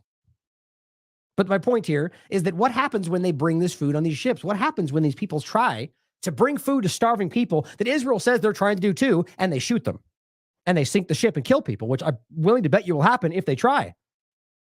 What happens then? One, it proves to you that they're not trying to bring them food, but two, it just shows you what they're willing to do to maintain their genocide. Pretty wild. So let's bring this back into the conversation. A couple more points about Israel that I wanted to get into, and then we're going to bring it over to finish with the Red Cross conversation. Now, I really want people to try to clip this out, the Red Cross conversation. I really want that to happen because I think there's a lot of important stuff to be discussed in this. But let's go back to this point. Now, on that same note we were just showing you, Mohammed Safa points this out today. Israel has convinced the world. Now, I don't agree with that. I think it's only lied. I don't know how to frame it. I don't think the world buys most of what they're doing, and the world meaning like the populations at large. But I do believe that the lying politicians and people with either, compromised positions or willing, just lying for their own benefit, have pretended that they go along with the narrative that UN is Hamas, but I don't believe they've actually influenced the way that they pretend they have. That's my opinion. But he writes, Israel's convinced the world that Hamas is using UN facilities. Turned out that Israel occupied UN facilities to continue its human rights violations. That's what's happening. Civilian oppression is still ongoing in Gaza. These people are already starving and they have to go through this. Look at this. Before you're telling me those are all Hamas members, because if they're not, you're obviously violating the international law. I mean, quite frankly, they are regardless. But are we to believe that you're telling us those are all Hamas members? Well, did you arrest them all? Show me all the arrested Hamas members you have and then prove that they're Hamas. Or did you kill them all? And now show me the number of Hamas members that you claim you've killed. It doesn't add up. They're arresting Palestinians because they're Palestinians and they're torturing them. And everybody seems to be acknowledging this other than people who have the ability to stop it, which you need to ask why that is. Now, here is Doctors Without Borders. Now, let me ask you something. They're telling you that the UN is Hamas, right? UNRWA is Hamas. The journalists are Hamas. The ambulance drivers are Hamas. The schools and mosques, they're all Hamas. Are you now pretending that Doctors Without Borders are Hamas too? They haven't said that yet. And I made the same point about the UN location. I said that right up until they suddenly started claiming it was Hamas. Maybe it's because we focused on it. But either way, I was saying not even Israel is claiming that the UN is working with Hamas. And yet they just kept murdering people. They kept bombing UN locations and nobody was talking about it. Barely even in the independent media. You remember, if you're watching this show. And then all of a sudden they were telling, it's Hamas and we found the tunnel, and they lie about everything. Well, nobody's argued that Doctors Without Borders is Hamas. So here they are telling you the same things that the UN locations are telling you, the same thing the journals are telling you, the same thing that even now corporate media is telling you. I guess they're all Hamas, right? It says tonight, Israeli forces conducted an operation in Al-Mawasi, Khan Yunis, Gaza, the safe location, where a shelter housing Doctors Without Borders staff and their families were shelled. How do you make sense of that without realizing they're just bombing anybody they don't like, or just anybody? They're bombing a location full of Doctors Without Borders and their families. So you either have to argue that they were working with Hamas and they knew that and were hiding it, or that they were just bombing them because they were reporting what they don't want reported, or because they were helping people they don't want helped, or just because they're bombing everything. Goes on to say, while details are still emerging, ambulance crews have now reached the site where at least 2 family members of our colleagues have been killed and 6 wounded. Ready for the narrative, Israel. What do you got, Elon Levy? Are they all Hamas? Doctors Without Borders are part of the UN now secretly we didn't know about? What is your narrative going to be? Because it's obvious that you just murdered people, so the best you're going to do is call them racist, that they're lying, or that they're somehow already Hamas. Let's wait and find out. Mark my words. It says, we are horrified by what has taken place. Or, by the way, they could just ignore it, which actually seems like the most plausible thing to happen, seeing as how they've lost control of this a long time ago. But they followed up. This is today. Some 1.5 million people have been displaced to Rafah in Gaza. They have been deprived of food and water. Israel lies about that. They have been subjected to evacuation orders and forced displacement by the Israeli military, all of which are international violations of international law, war crimes. It says there is no safe place in Gaza. People have nowhere left to go. Attacks have intensified on Rafah, and people are starting to flee back to the north, which, by the way, they're being shot when they do. I keep showing you this. Meanwhile, evacuation orders and attacks on Nasir Hospital in the city of Khan Yunis forced patients to undergoing treatment to leave the hospital. I mean, it's just so over the top everywhere. They've never proven any one of these locations are what they claim. At Rafah Indonesian Field Hospital, our teams are treating people for war-treated trauma, injuries, and burns, and required sustained care. All these people are civilians. 5,800 medical consultations provided, almost 6,000. 200 admitted for treatment, 40% with war-related burns. The medical response in Gaza only scratches the surface of people's overwhelming needs for medical care, with local health officials reporting that almost 70,000 Palestinians have been injured since October 23rd. 70,000. Rafah and the whole of Gaza need a safe humanitarian response. Now, let me ask you something. So when I say 70,000 injured, well, you know what the Israeli response would be. Elon Levy would say, well, tell Hamas, stop using human shields. Yeah. It's real quick. Stop. It's a very blithe response. Okay, let's just pretend like that makes sense. It doesn't. It's a ridiculous response. It's a crime no matter what. The point is, let's just pretend that makes sense. Okay, what if it was 100,000? Well, he'd say the same thing. Well, stop using human shields. What if it was 1 million? You get my point? At what point does it suddenly not make sense anymore? Well, the point, it obviously doesn't, regardless. But from the narrative they're spinning and the lying politicians that pretend it does, where's the line? I'd love to hear your answer. Is it 1 million?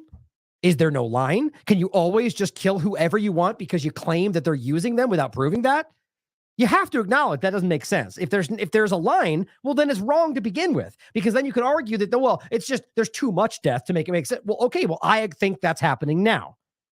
But you have to understand, they know they're wrong. They know we see they're wrong. And that's what's driving their actions right now, because it's desperation. I've been saying it for a long time. Now, here is another baby that was killed in the current bombings of Rafah. This was yesterday.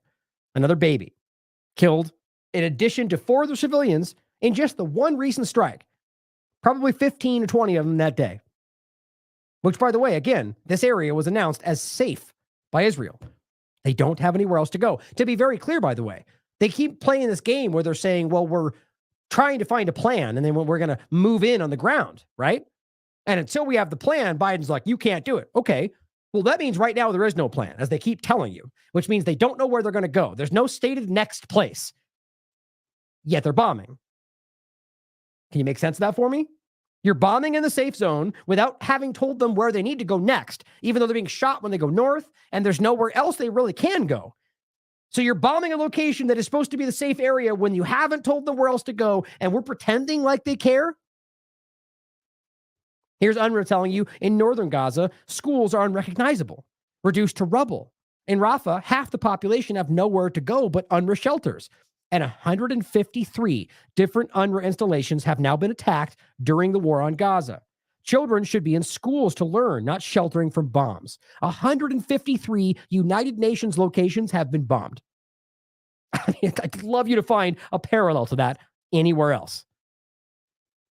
Arnaud Bertrand wants you to remember that 18 Western countries have cut funding to UNRWA based on unsubstantiated accusations by Israel, which they still have not provided evidence for. And that's what I was saying about this.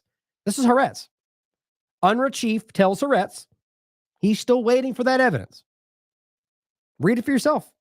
It says Lazzarini says Israel has handed him a report detailing its findings, hasn't given a report, nor the evidence supporting it. The foreign ministry official reported the information to him, which Lazzarini says were severe enough and shocking enough for action to be taken, which is just the quote from the point was the allegations. And he said on the record that he'd have no insight into this. As far as he's concerned, that's never seen any evidence of that. Like, the point is, his answer was, I don't know anything about that. I'm not there. So he took action regardless. Just to, essentially say, well, these people are in question right now, so we'll pull them out for now. But his point was, I don't think that's, I shouldn't say that, but it was that he's not admitting that it's happening. He's simply expressing that I don't know of that. And they misrepresented that to mean that he is admitting that it was there, but he just, oh, I didn't even know. Like, it's such a, everything that they do about this shows you, one, that they have to lie, which tells you something, but that they are being dishonest. Even if it was things that, like, you wouldn't have to be dishonest about that. If you actually found that, which we've now proven they didn't, just show it. Say, here's the evidence we found. But no, it comes along with this massive push from 14 different people on Twitter and everywhere else going, all the narratives and all the push, even though there's no actual evidence yet. It's all insinuation and allegation. And as he says, the list of countries who have pulled funding to the only last saving grace to the people who are starving to death because until we get the evidence. Hasn't even happened yet.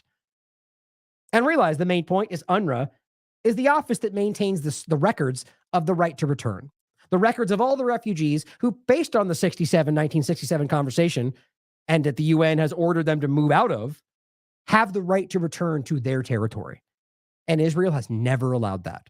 So they're all still to this day violating a UN resolution, like many of them, but that they want to destroy UNRWA, as they've even said publicly, to get rid of the records. And all these countries are dutifully going along with that genocide. David Coley writes, absolutely no idea why Prince William felt it was his place to say too many have died. What are you talking about? These people have lost the plot, man. This is another one of these blind Israel Zionist supporters. So Prince William speaks up and says too many have died. You have no idea why he felt the need?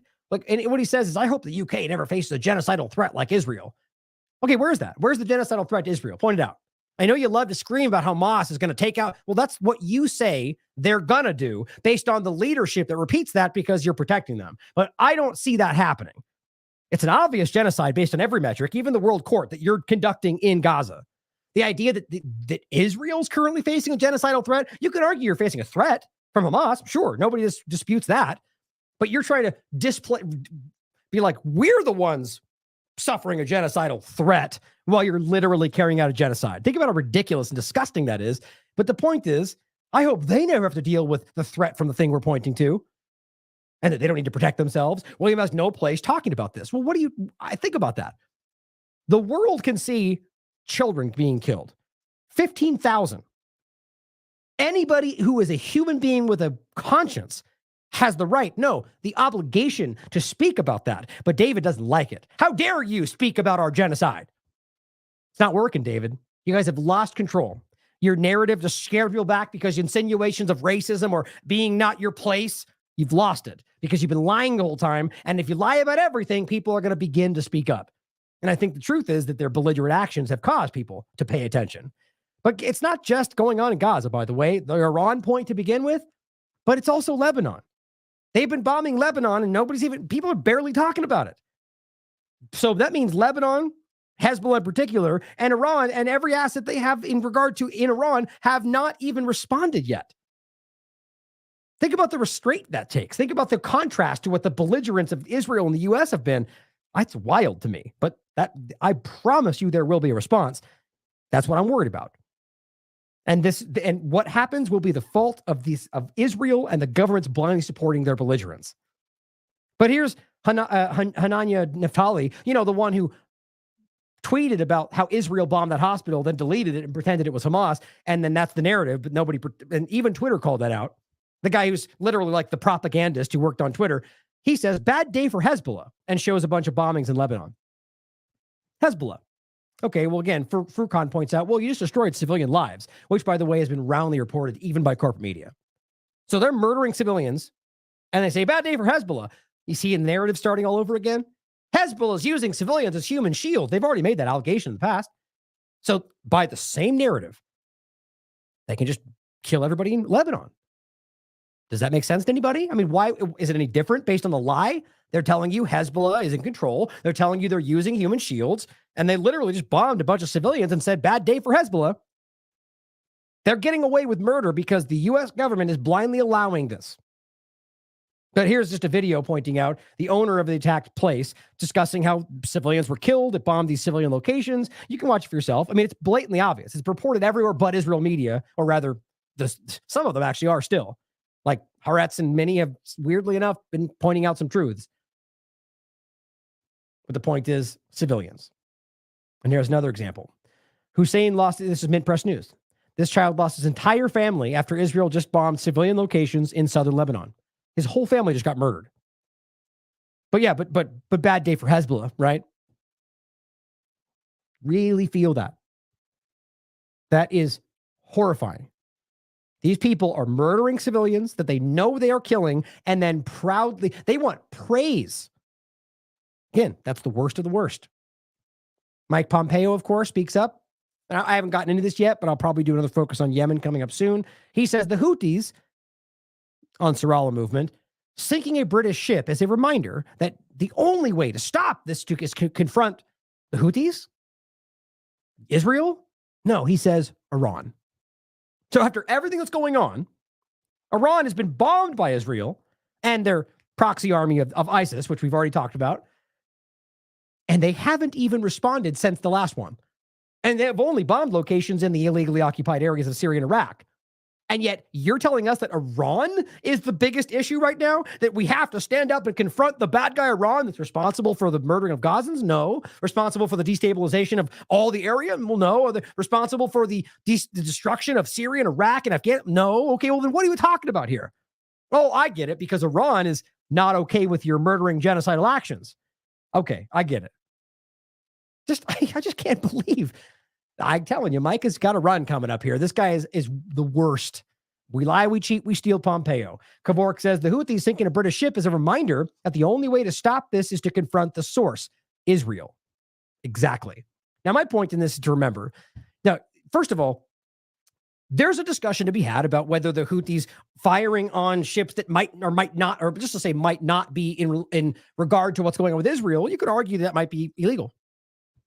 And maybe you're right. And I said that point about the earlier points when they were bombing ships that you could argue was against the law. But this is a very different conversation, especially since what we have to understand is the very people that are telling them they're breaking the law are the ones that have the least respect for anything that they claim is the law that I've ever seen in my life, who are actively violating that same law, every single thing that they do, including the genocide of Gaza, which the only group in the world that has stood up to stop it, the Ansarallah movement in Yemen.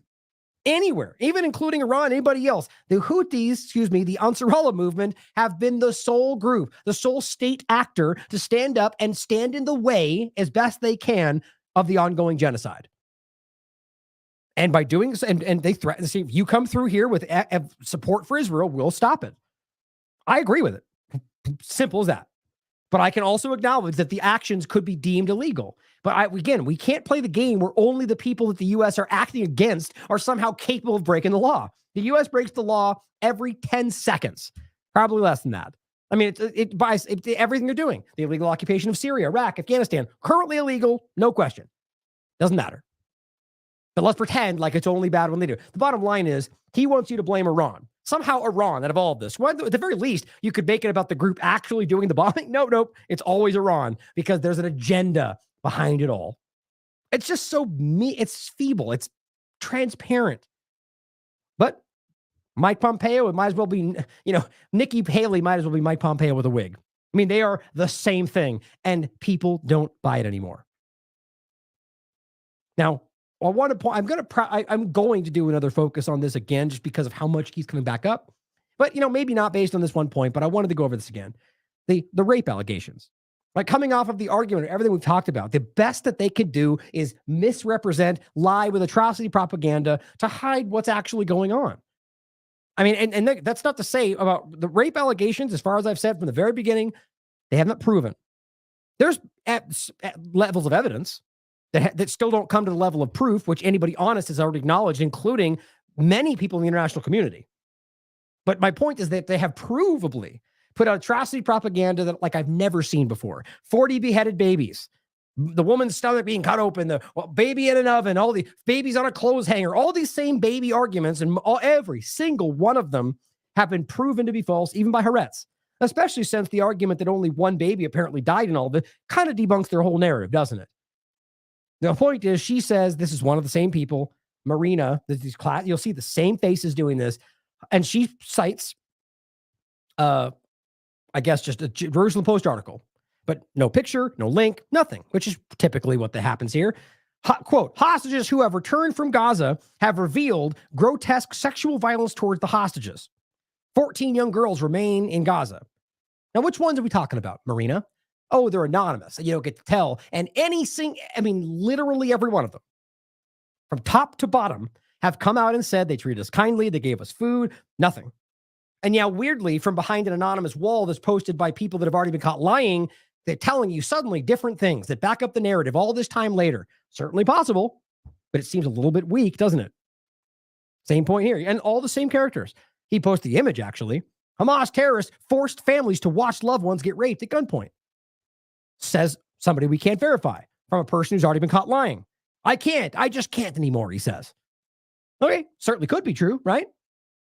But don't you need evidence to make these allegations? Well, if you read the article for yourself, which quite frankly you should, but it's not worth your time because it's the same thing. And I'll show you why. Another one. Every one of these people I've already focused on. These are people that have been caught lying many, many times. Remember, we just debunked a story about 67 different sperms being found in one of these people that came back from Gaza.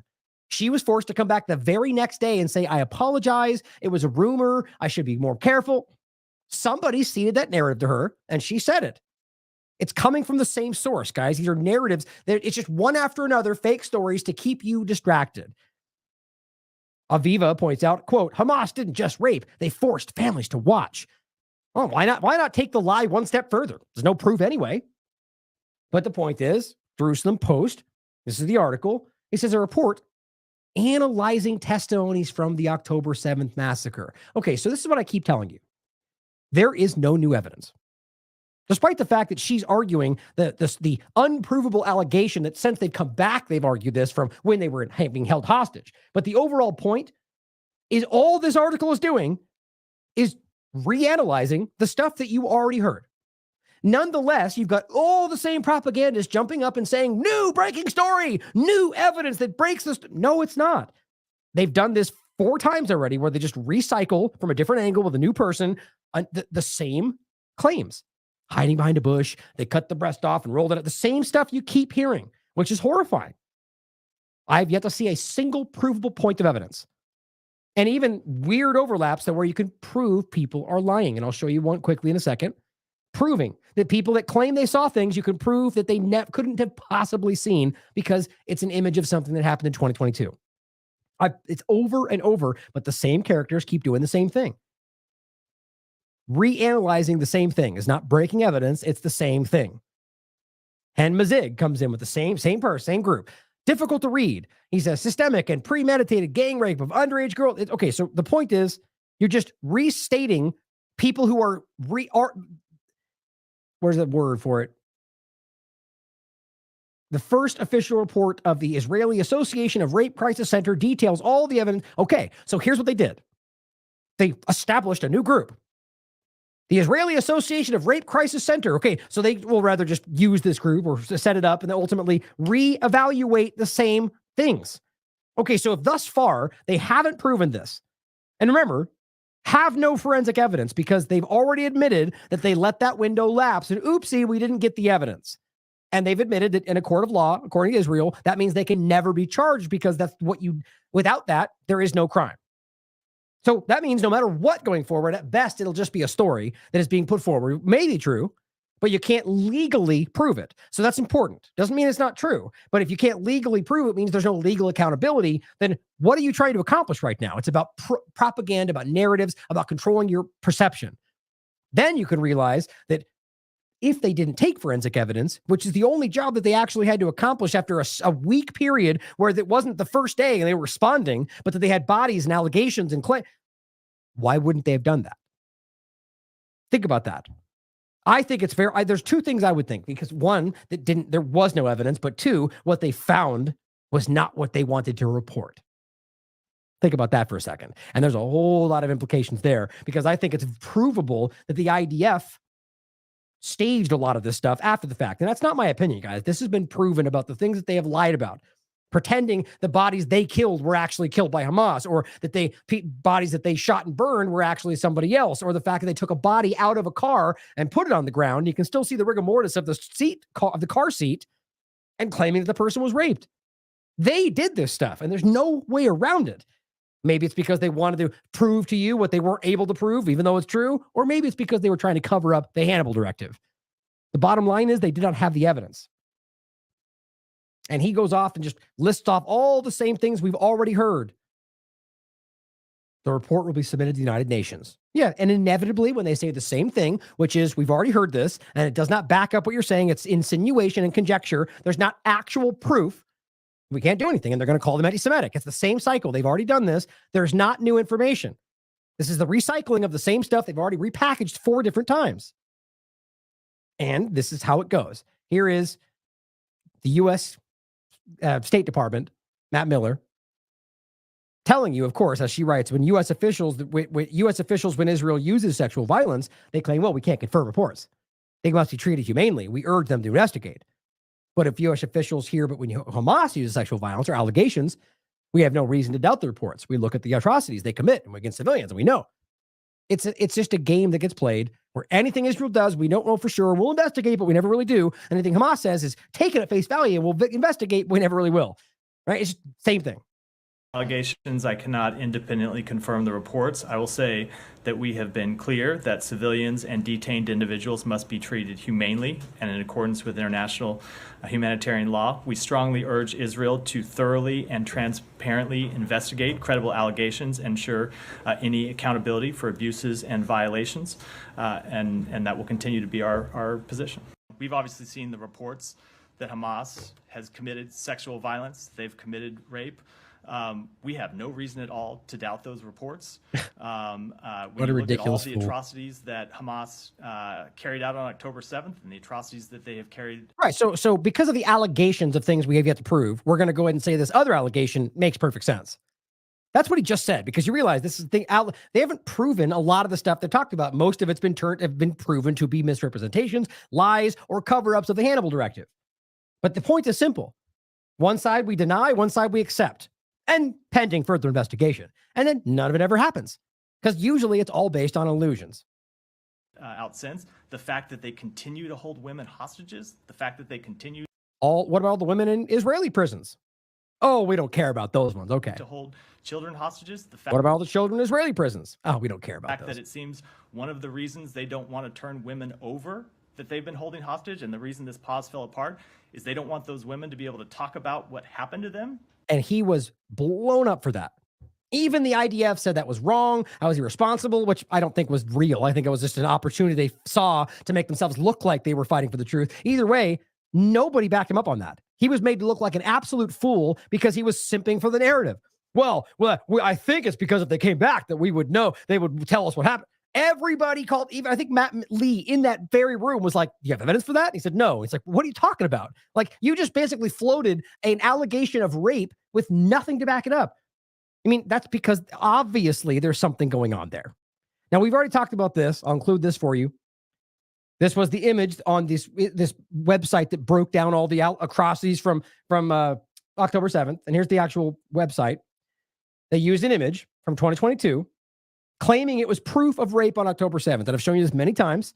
Here's the actual image and the actual Wayback Machine linked to it, showing you that it's from 2022, if not before that. I believe it's a Kurdish woman. It's a gross image. The point was, as I think Max Blumenthal broke, this was the chair of their investigative committee. Levy was her last name. And she literally presents that image in their report. And then even Max Blumenthal called her out for it. She didn't even deny it. And again, you can literally see the archive for yourself that shows you on the Wayback Machine that this is, in fact, on Twitter in regard to Ukraine from 2022. And yet they just don't care. They just lie repeatedly about this stuff. And we'll look at it for yourself. And I'll include the articles. We've talked about this. This is from 2023. Israel caught using that old image because they have used as well. Haaretz exposes atrocities. Were rapes committed on the 7th? Let's review the evidence. Robert broke it down as well on December. Did they use it? The point is there is no provable evidence. There's evidence that is suggestive, but remember, evidence doesn't mean that it's proven. It's just a data point that could be wrong. The point is we have not yet proven this. And if anybody cares about that, we should be discussing that proof is what we need. Not insinuation, not allegations, even if it's about something serious, especially when it's something serious. And I'll include this as well, a great breakdown of this from Propaganda and Company, and this one as well, the no evidence point. Now let's go into this conversation. And this I really want people to break this down. Try to clip this out, make segments of this, whatever you want. I want the people to understand the crux of the point. One, that it's crazy this hasn't been talked about the way it is right now before this, seeing as how many times it's been talked about in circle, at least by us. But on top of that, that this is a small example of a very big problem, that the Red Cross or somebody in the equivalent of that position in any other field who is responsible for something so important, they know they're lying. They know they're doing something that is wildly dangerous and irresponsible. And you can assume all day long why, because they're compromised, because they don't care, but they're just not doing anything about it. This is about the fact that they've admitted, and I'll go through this pretty much with the timeline, going in chronological time, how they've known this since 2022 at least, because I put it in their face and I keep pointing, I keep retweeting it, I keep calling it out. I've done this probably 6 times since I realized this, that they stated that it stays in your arm, that the COVID injection does not leave your shoulder muscle, and not even the scientific community is still making that argument. And they're giving people injections that do, in fact, or potentially at the very least, can have spike proteins, mRNA, in it, provably based on the peer-reviewed science, which then provably can make you sick. We'll go through all of this. Now, when I first saw this, it was a couple people shared that. Oh, I'll show you the tweet. It was Shelby from Unjected was actually responding to this to show you that they were essentially kind of wrong. So good on her. But first of all, Igor just says, basically, I confirmed that he donated his blood yesterday and was asked the very question about the vaccine. He says, what is the danger that Red Cross sees in the COVID vaccines? Now, this isn't really being interpreted correctly. Let me show you why. This is where it's coming from. DC Drano says, the American Red Cross is now asking blood donors, which it's not now. It's been the same thing since we covered it in 2022. My point about suddenly the partisan media gets a hold of something and all of a sudden it's a conversation. There's a reason that happens that way. But he's saying, asking if blood donors, if they've ever had a COVID vaccine, which you remember has been the same since we've been covering this. But he goes, if you answer yes, they want you to call ahead to see if you're still eligible. But it's not exactly the full picture, because what the reality is, which Shelby shows you, is that it's not even a question. As long as you don't have symptoms, which is very interesting the way they frame it. They're directly calling it a vaccine fever. It's like very weird. But their point is they're saying if you still have symptoms after the vaccine, then you can't. But if you don't, you're good. And she makes this point very clear. So you can have the injection that very moment, walk over to the blood donor. If you don't have any symptoms, they're good. That's the reality. So I don't know if this was just didn't really flesh it out or if there's an effort to mislead. I don't know. But he goes, I thought the vax was safe and effective, because the point is that they're not taking it, which was the original point, the start of this conversation. I'll go through it again for you. Why are they hiding from it? So this is the point. So she says, and I didn't play it for you. It's really clear. She calls it. She asked the question. They say, she goes, I got a vaccine, which she doesn't. And the point was that this says I'm supposed to call. So she calls and explains it very simply. If you don't have symptoms, you can do it right away. And that was her point. That's why she tags them, going, the blood supply is still as tainted as ever. 100%. This is where we'll get to. Oh, actually, I'll come to my tweet in a second. My point is, we'll go over where I've been responding to them for a very long time, and their tweet from September 2022 saying that the COVID vaccine does not enter the bloodstream. We'll come back to it. But so the point here is the kind of the discrepancy. Is the argument that they're saying that we suddenly now won't let you do it, which the implication is we're admitting quietly that it's dangerous. That's going to catch a lot of attention. That's not what's actually happening. In fact, that's what happened all the way back then when I was covering it. That's the important part. I'll show you what I mean. Now, this account, Jesse Machi, points this out in regard to DC Drano's tweet. 40,000 likes, 20,000 reposts. He says, when do people pause and ask themselves, wait, is this guy working against me? He says, why does Drano repeatedly miss the mark, which is kind of what's happening here? Yet he gets amplified as a hero. He says he's at best a joke. Now, you can decide for yourself if you agree with that, but he's more likely subversive, intentionally misleading people. The point is, you can see people are talking about this. Why do you let contaminated people to donate blood since it's clear the COVID vaccines go in the it's bottom line, not to go in too deep on this post, is that the argument is, or the question is, the person stating this in a way that's deliberately misleading you off the real point, or does it, my point is simply that whether that's the case or not, There's a reason that you're here at this show or other independent media that are nonpartisan, that are objective, and that make sure that these things are accurate. And in fact, are some of those of us who have been breaking the story for a very long time, because we do our best to make sure you get in the full picture, not a partisan picture, not a quick, flash in the pan tweet that makes a lot of attention, which actually is not is misrepresenting the point. Like, for instance, I wasn't going to talk about it, but there's one that was sharing an allegation that, the Trudeau government is now ordering hospitals to euthanize vaccine-injured people, which is literally what the subtitle said. But you read into it, and it's from like Z Media or something like that, and it's reposted from something else, and you read it, not even remotely what it's actually saying. Now, look, I'm the first one to tell you, as we talked about all through the COVID conversation, that they giving do not resuscitate orders to people with dyslexia. I mean, it's horrifying. We talked about the remdesivir, midazolam. We talked about all of that. We've talked about right up into this moment, MAID and all of that. Euthanizing children. It's horrifying. And do I question for a second that they would try to get people on that program that are vaccine injured? I've already talked about that. But can you then argue that because they've suggested it to somebody who is vaccine injured, which has happened a long time ago, that means they're ordering them to euthanize them? Hardly.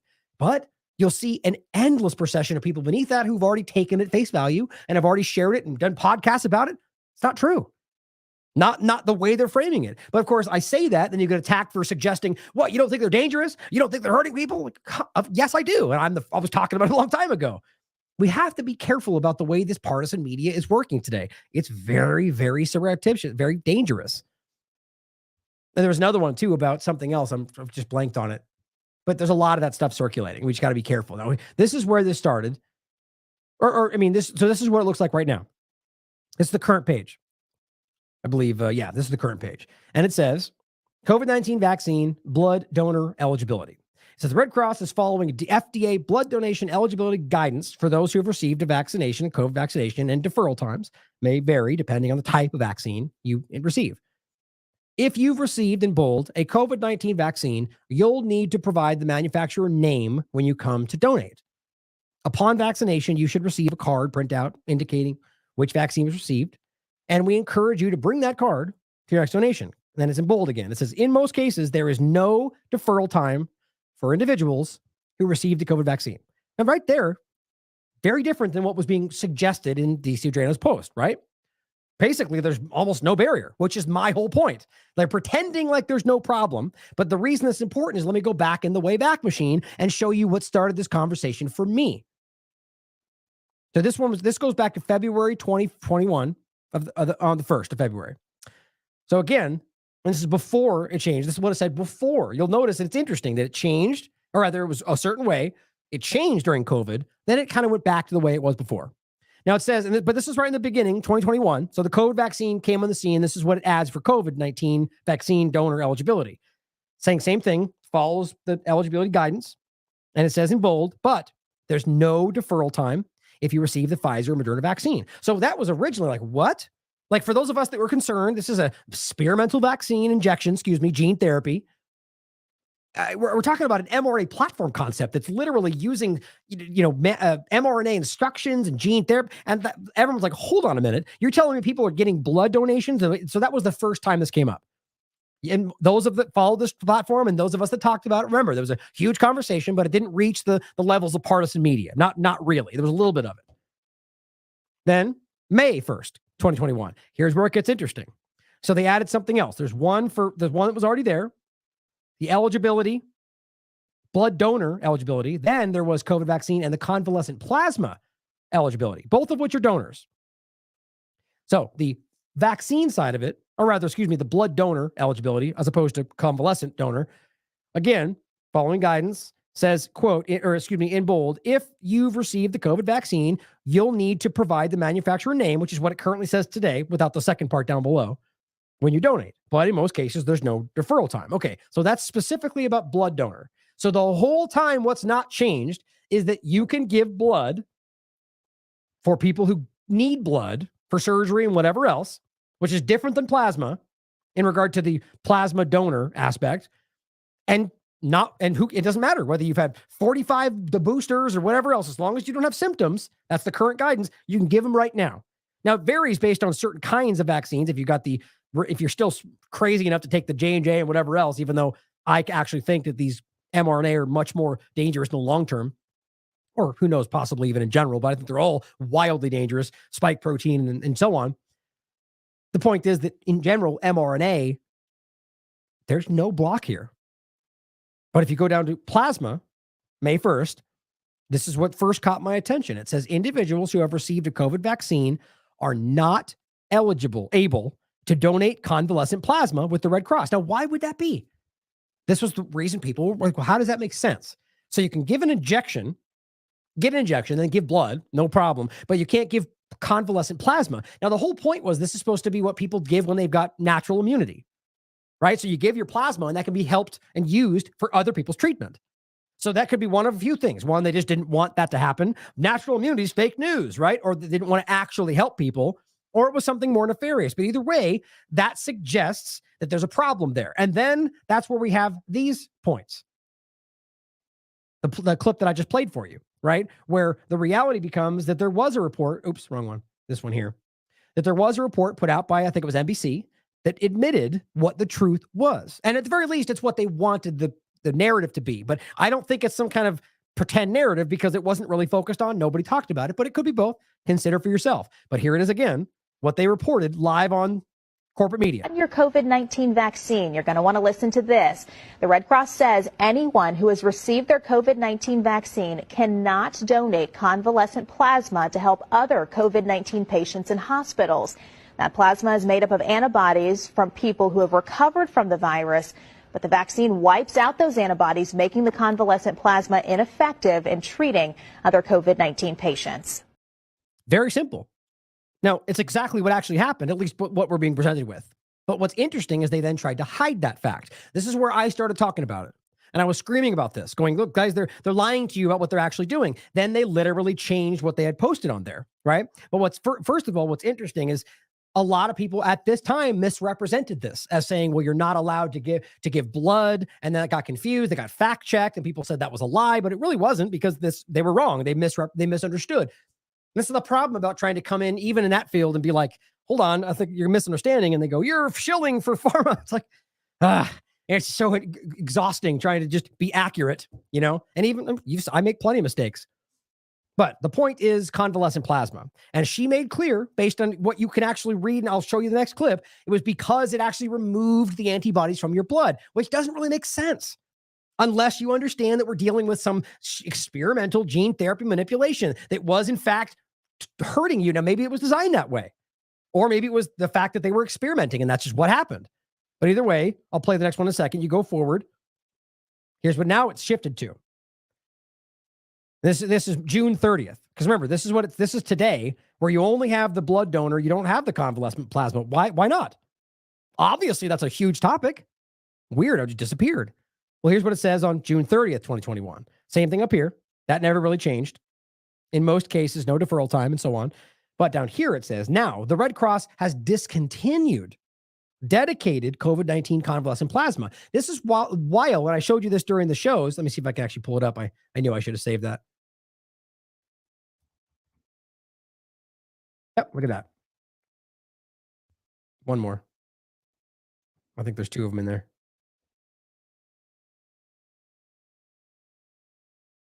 Oh, that's the one I'll look at next. That's this one, I think. Let's grab it anyway. So here is my point, is that while they're doing this, while Red Cross is saying, hey, we discontinued the COVID-19 plasma donations on March 26th. Why? Well, due to declining hospital demand. Now, this is on March 26th. This is just the Wayback Machine version from June 30th. The point is discontinued because of declining demand, right? Well, here's a post saying blood assurance is in urgent need of convalescent plasma donation, which, by the way, was the narrative pretty much ever since. So they're lying, guys. There's no way around this. People need this, and they're not doing it. Now, why is that? And why is it different than blood donors?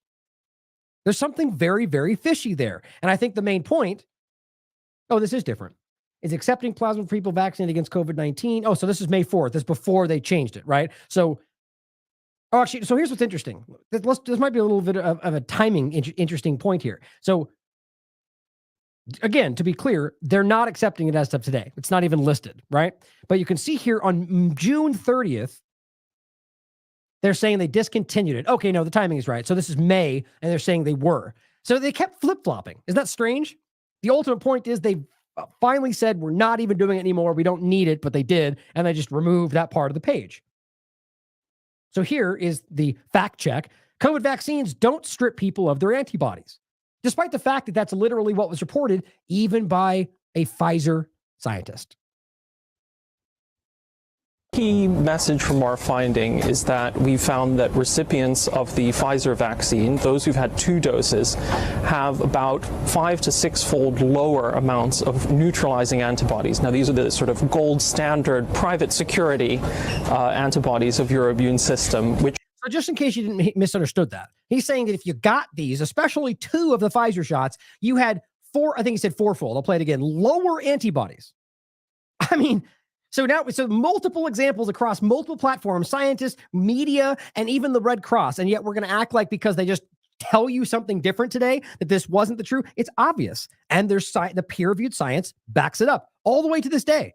How many times have we shown you the lymphocytopenia, right? The negative efficacy, which is not the vaccine or the injection. That's your body's immune system failing. That's what we're talking about here. Vaccine, those who've had 2 doses have about 5 to 6-fold lower amounts of neutralizing antibodies. Now, these are the sort of gold standard private security. So you're telling me if you got 2, you had lower than not? But go ahead and take them. Take 5 of them. It might work out for you. Antibodies. Please don't. I'm absolutely kidding. Of your immune system, which block the virus from getting into your cells in the first place. And so we found that that's less for people with 2 doses. We've also found that for people with only 1 dose of the Pfizer jab, that they are less likely to have high levels of these antibodies in their blood. How do you possibly make sense of that? You're telling us that these shots are making you have less antibodies. And we're not, so that by that's exactly the point. It is removing you could look at it one of 2 ways. It's removing what you had, or it's just, in fact, hurting your possibility of even making what you might need. I mean, I don't know how you make sense of that without realizing that we're being lied to. And all of this will be included. You can look through all of this for yourself. And on top of that, I want to make sure the idea that this is, that there are basically that because of these injections, that your body is being hurt in 1,000 different ways, obviously. But I think specifically because of the immune system and the way that your body's reacting to this, we saw things like this. New study finds organ recipients were rejecting their transplants because of the COVID vaccine. Now, that's a perfect kind of overlap to the idea of the blood transfusions. There's a problem there, right? So you include this in the blood, and that's why these children were dying after they got it. That's why these organs won't take. There's an obvious example here, or this one. Characteristics and clinical ocular manifestations in patients with acute corneal graft rejection. Same point. You're getting a corneal graft and it rejects it because argument in the study is after you've received the vaccine. There's just an endless string of this research that shows you exactly the point. So again, just reframe it. The point was convalescent plasma was very clearly stated as you're not able to do it because you've had the vaccine. Then they switched over to we don't even need it anymore, even though provably they did. And now the point is, in general, they just don't even talk about the convalescent plasma in regard to COVID vaccine, but their stated reality is still you can give it blood after you've had the injection, as long as there's basically no deferral time at all. As long as you don't have symptoms showing, as Shelby discussed with the person on the phone, then you're all good. That's the reality. Now let's go over some of this evidence. The unbelievable amount of evidence that provably shows you that this does, in fact, continue to circulate your blood. Actually, so I guess we should probably start with I'll just read this to you again. I wanted to go chronologically, important. So on September 13th, 2022, in response to what somebody posted, so this is the original tweet. They said, George was the only survivor of a bad car accident as a teenager. His doctor said it wouldn't have been possible without blood donors. Since then, George has been given 18 gallons of blood so far. So Longclaw here says, is COVID vaccinated blood labeled as such? What if you need blood and you don't want vaccinated blood? And they responded. They said, we don't label blood products as containing vaccinated or unvaccinated blood because the COVID vaccine does not enter the bloodstream. Patently false, provably false. And they say poses no safety risk to the recipient. That's also provably false. If you have safety concerns about potential blood transfusions, please speak with your medical care team, who, by the way, will force you to take the blood bank, which has happened over and over. And then thank you, Jurassic Carl, who's actually one of the first people that caught my attention on this. So that being the case, let me show you why they're lying. Going all the way back to 2021, directly from their own documentation. So here is a Pfizer document in regard to the actual distribution of where the lipid nanoparticles go. Here's what it says. I said it kind of highlighted here from the other show I discussed. It says using in vivo bioluminescence after injection of luciferian substrate. So that's the bioluminescence they put inside these things to track where it goes in the body. And it says luciferase protein expression was detected at different time points. So the point is, wherever you see that is where the injection went, which means that the mRNA, the possibly spike protein after that, the lipid nanoparticles that contain the mRNA, that means this goes into the places you see this. And it says, was detected at different time points at the site of injection and, to a lesser extent and more transiently, in the liver. So right there, as early as their opening documentation showed you that it did not stay in your arm. How is it in your liver if it stays in your arm? And it says distribution by the liver is likely mediated by lipid nanoparticles entering the bloodstream. My God. So you're going to tell me that the Red Cross, the CDC, the FDA, and literally everybody just didn't read that? No, guys, they're lying to you. It's that simple, and it's that scary. They knew, they lied, and we need to truly come to terms with that. Here's a more in-depth document. We've talked about this probably 15 times. This is about the distribution of the lipid nanoparticles. So the point is very simple. The lipid nanoparticles are delivering the instructions with the mRNA instructions, which then, again, so we're told anyway, again, that's what I think is what they claim is how this platform works. But that produces, it delivers the instructions, which then train your body to produce a dangerous spike protein, which in many cases your body then attacks. Self-attack, autoimmune response, like an antibody-dependent enhancement or molecular mimicry, pathogenic priming. All the stuff we've talked about long before, people like James Lyons-Weiler, PhD, was screaming at the top of his lungs, listen, this is going to hurt people. Nobody cared, as well as the polyethylene glycol, who most of the population are allergic to, that's in that injection, but nobody cares about all the facts. But if it's clear that the lipid nanoparticles with the instructions, which make spike protein, are in your liver because it goes through your bloodstream, I think it's pretty obvious that that's not in your shoulder muscle. But the point is, it goes to a hell of a lot more than your shoulder, your liver. The cut to the chase, remember, all these locations, every one of them after 48 hours, shows some level of concentration of lipid nanoparticles. The injection site is obviously high, 165, right?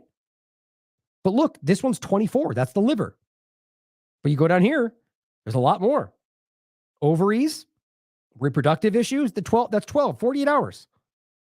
There was also 23 in the spleen. The point is, in every one of these areas in your body, every single one of them, there is some level of lipid nanoparticle. But let's pretend it goes in your shoulder and stays there. I mean, that's how insulting this should have been. Where was everybody? Where were all the doctors and experts? Well, some of them were courageous enough to speak up. Most of them didn't. Think about that. Here is one of the earliest. Again, this is chronological. 2021. This is 2021, May. Circulating severe acute respiratory syndrome coronavirus, SARS-CoV-2, vaccine antigen detected in the plasma of mRNA vaccine recipients. They're literally telling you 11 out of 13 of the samples collected from 13 participants, 11 of 13 showed detectable levels of SARS-CoV-2 protein as early as 1 day after the injection. So think about this. That means that you got injected with this, and within 24 hours, they had already delivered the mRNA instructions outside of your shoulder muscle and made spike protein to the point to where it was actually circulating through your blood in 24 hours. And we're going to pretend it doesn't go anywhere but your shoulder muscle. Okay, let's go forward still. 2022, March. And there's probably more in between this that I just can't see.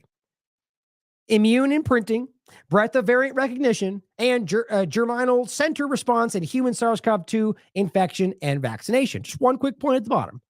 Casually included, vaccine spike antigen and mRNA persist for weeks in the lymph nodes.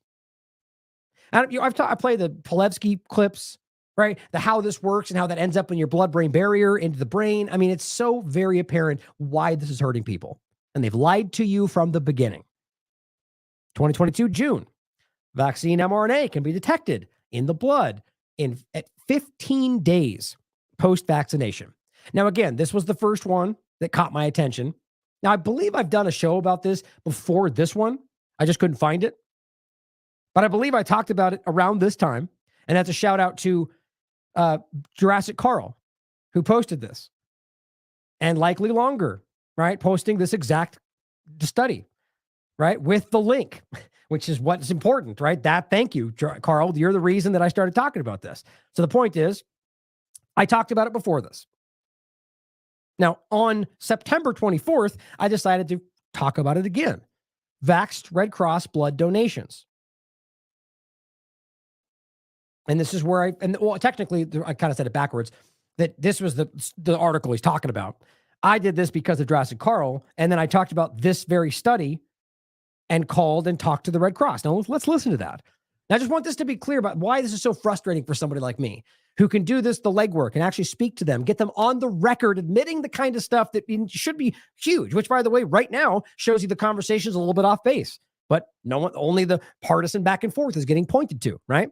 This was already documented on the record more than once since 2022 by TLAV and plenty of others who have shared this work. Well, let's listen to it.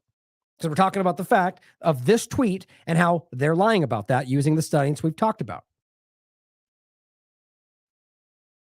Thank you for calling your American Red Cross. Your call and blood donation are important to us. Your call may be monitored or recorded for the development of our agents. Thank you for calling the American Red Cross. My name is Elaine. How can I help you? Hi, Elaine. My name is Brian. I'm calling with TLAV Media. I had a couple questions for you. At first, if you have a media department for questions for media, please redirect me there if you could. I never do that anymore because they immediately go on guard these days. But I had some questions for you in regard to a recent document that was sent out in regard to the COVID vaccine and whether or not people can donate. Are you the right person to ask questions? All right. And you want to know if someone can donate with getting the COVID vaccine? Yeah, let me just to clarify. So the Red Cross sent out a document on a PDF entitled COVID-19 Vaccine Blood Donation Guide for Donors. The document itself lists something I found interesting that we're covering right now, which is it says if you receive any type of COVID-19 vaccine, you are not eligible to donate convalescent plasma with the Red Cross. However, you may be eligible to donate other products with the Red Cross, including whole blood and platelets, if you meet other donation eligibility criteria. So I guess my question is, what's the concern for the Red Cross in regard to people with COVID-19 vaccines, and why aren't they allowed to donate convalescent blood? All right, let me get you over to eligibility, and they can explain that to you, okay? Okay, thank you. Ryan, thanks for holding. I have Tia Mara on the line. She will be further assisting you. Thank you. Appreciate it. You're welcome. Tia Mara? Hi, how are you? Hi. I'm sorry, was it Tia Maya? Tiomara. Tiomara, excuse me. Hi, how are you? I'm calling with TLAV Media. I have a couple quick questions for you regarding a PDF document that was put out by the Red Cross. And the document's entitled COVID-19 Vaccine Blood Donation Guide for Donors.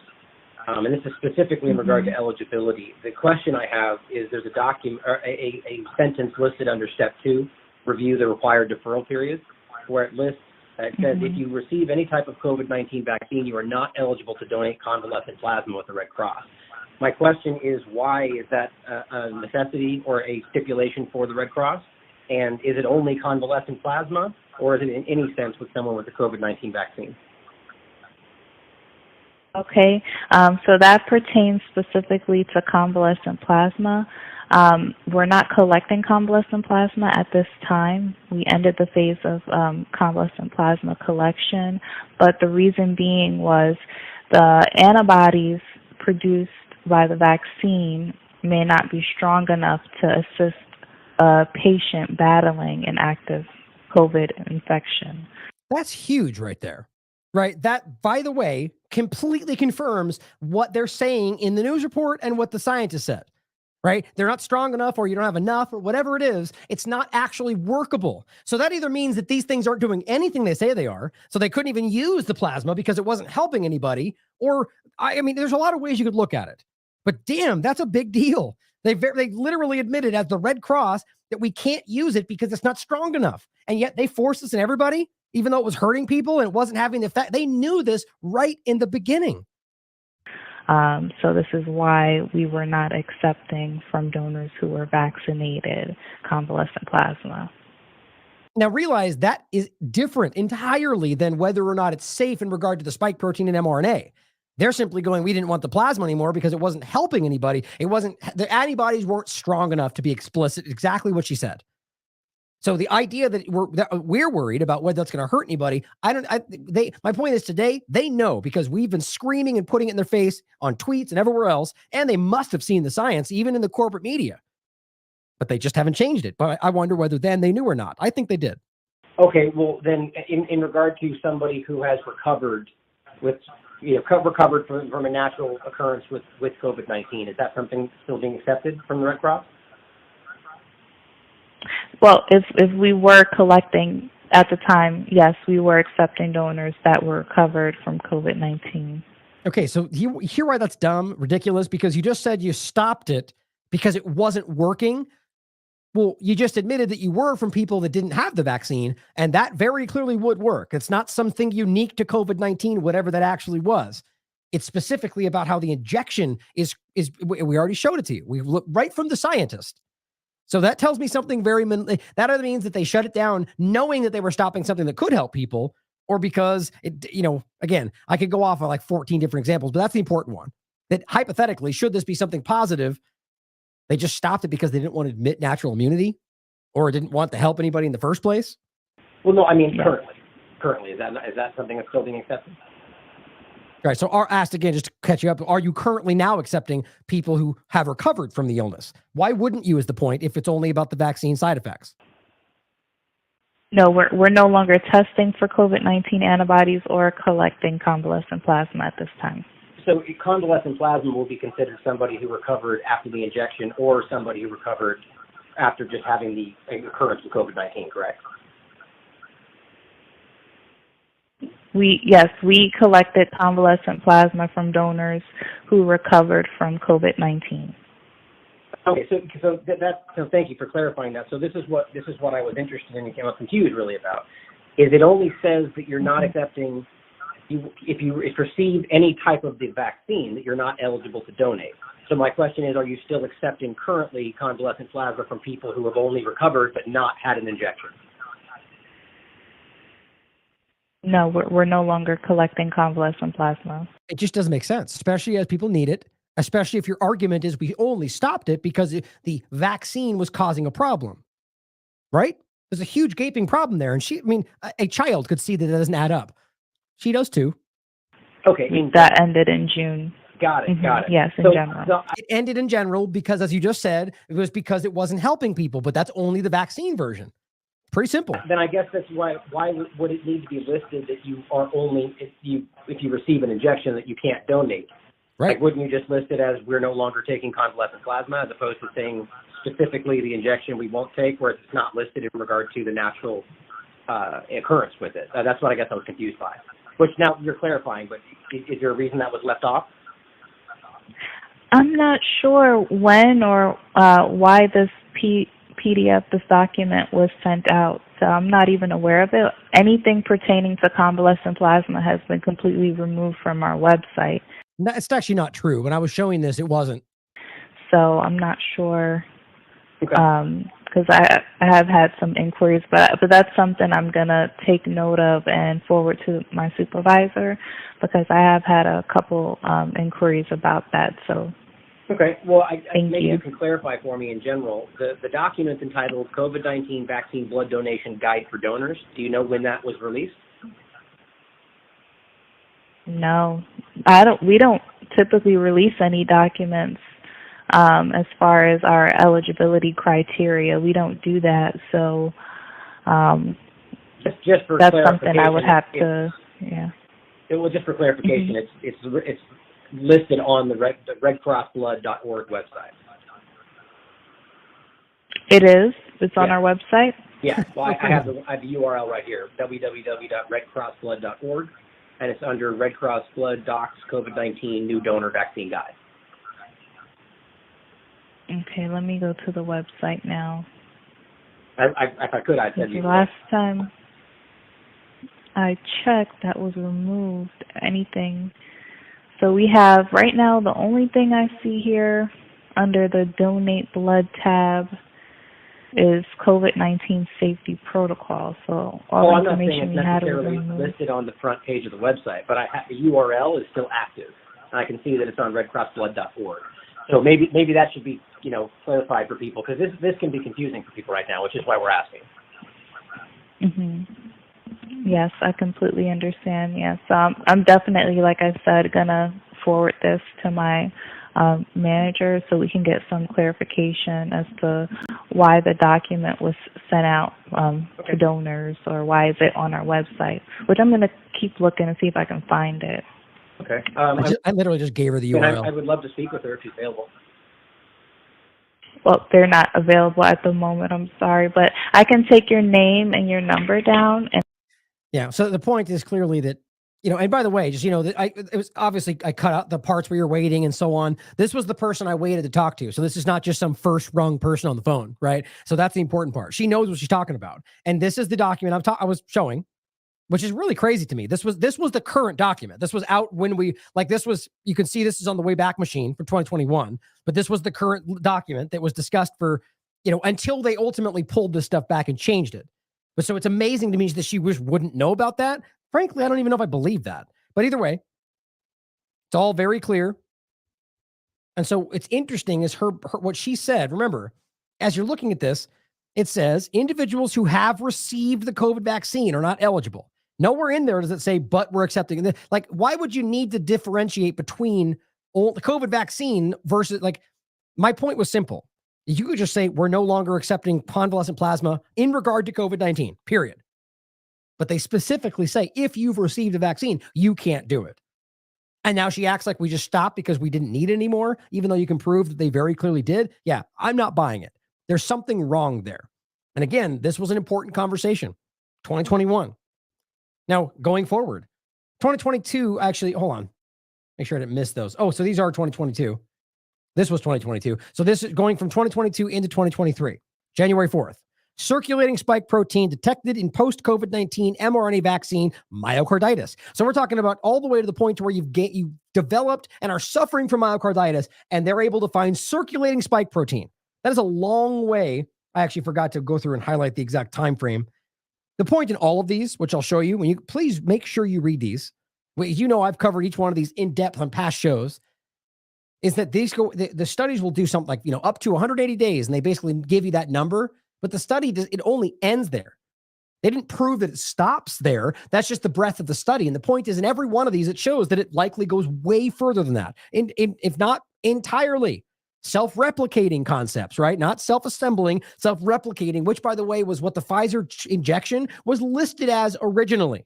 I showed you this as well. Self-replicating is part of what, and that's what's happening with these. It's continually synthesizing. Actually, I'll grab that too. Oh, actually, no, the point is, I feel like I forget the title. The one that discusses what is the word they use? That the spike protein continues to be synthesized. It continues to be made. That is what we're talking about. So I think that's what this ultimately is. But here we are with another example, right? And so here's and this was the one from June 2023. Also different. SARS-CoV-2 spike protein mRNA vaccine sequences, mRNA sequences. So it hasn't even produced the spike protein. Circulate in blood up to 28 days. But again, if you read it, that's essentially where this kind of ebbs off. So a month at the very least. So now we're talking about a month time frame where if you don't have symptoms, you're able to donate blood with mRNA instructions within it that could produce spike proteins in people that take it. I mean, this is not something to be dismissed because it's already been shown to have happened. And here is where I step in again. And I say yet another peer-reviewed study. Speaking back to Jurassic Carl, that shows that you are wrong. So here's the part that really bothers me. On January 22nd, 2023. All that time after when they posted this, September 13, 2022, and I simply go, look, you're wrong. How is it that we can know this and yet you are still standing by that statement? You are putting people in danger. You are accountable for this action or lack thereof. Not even a response. And guys, I have tweeted and retweeted this so many times. They know it. So that's when I did another show. Red Cross caught February 17th, 2023. And I did this repost to say, Red Cross, why are you still maintaining the public stance that mRNA vaccines do not enter the blood, despite numerous peer-reviewed studies? Posted a long time ago. That was February 17th, 2023. See my point? This has been pushed and pushed and pushed, and it doesn't break through until partisan media makes a misrepresented statement about it, probably by design. But that's important. Legal accountability.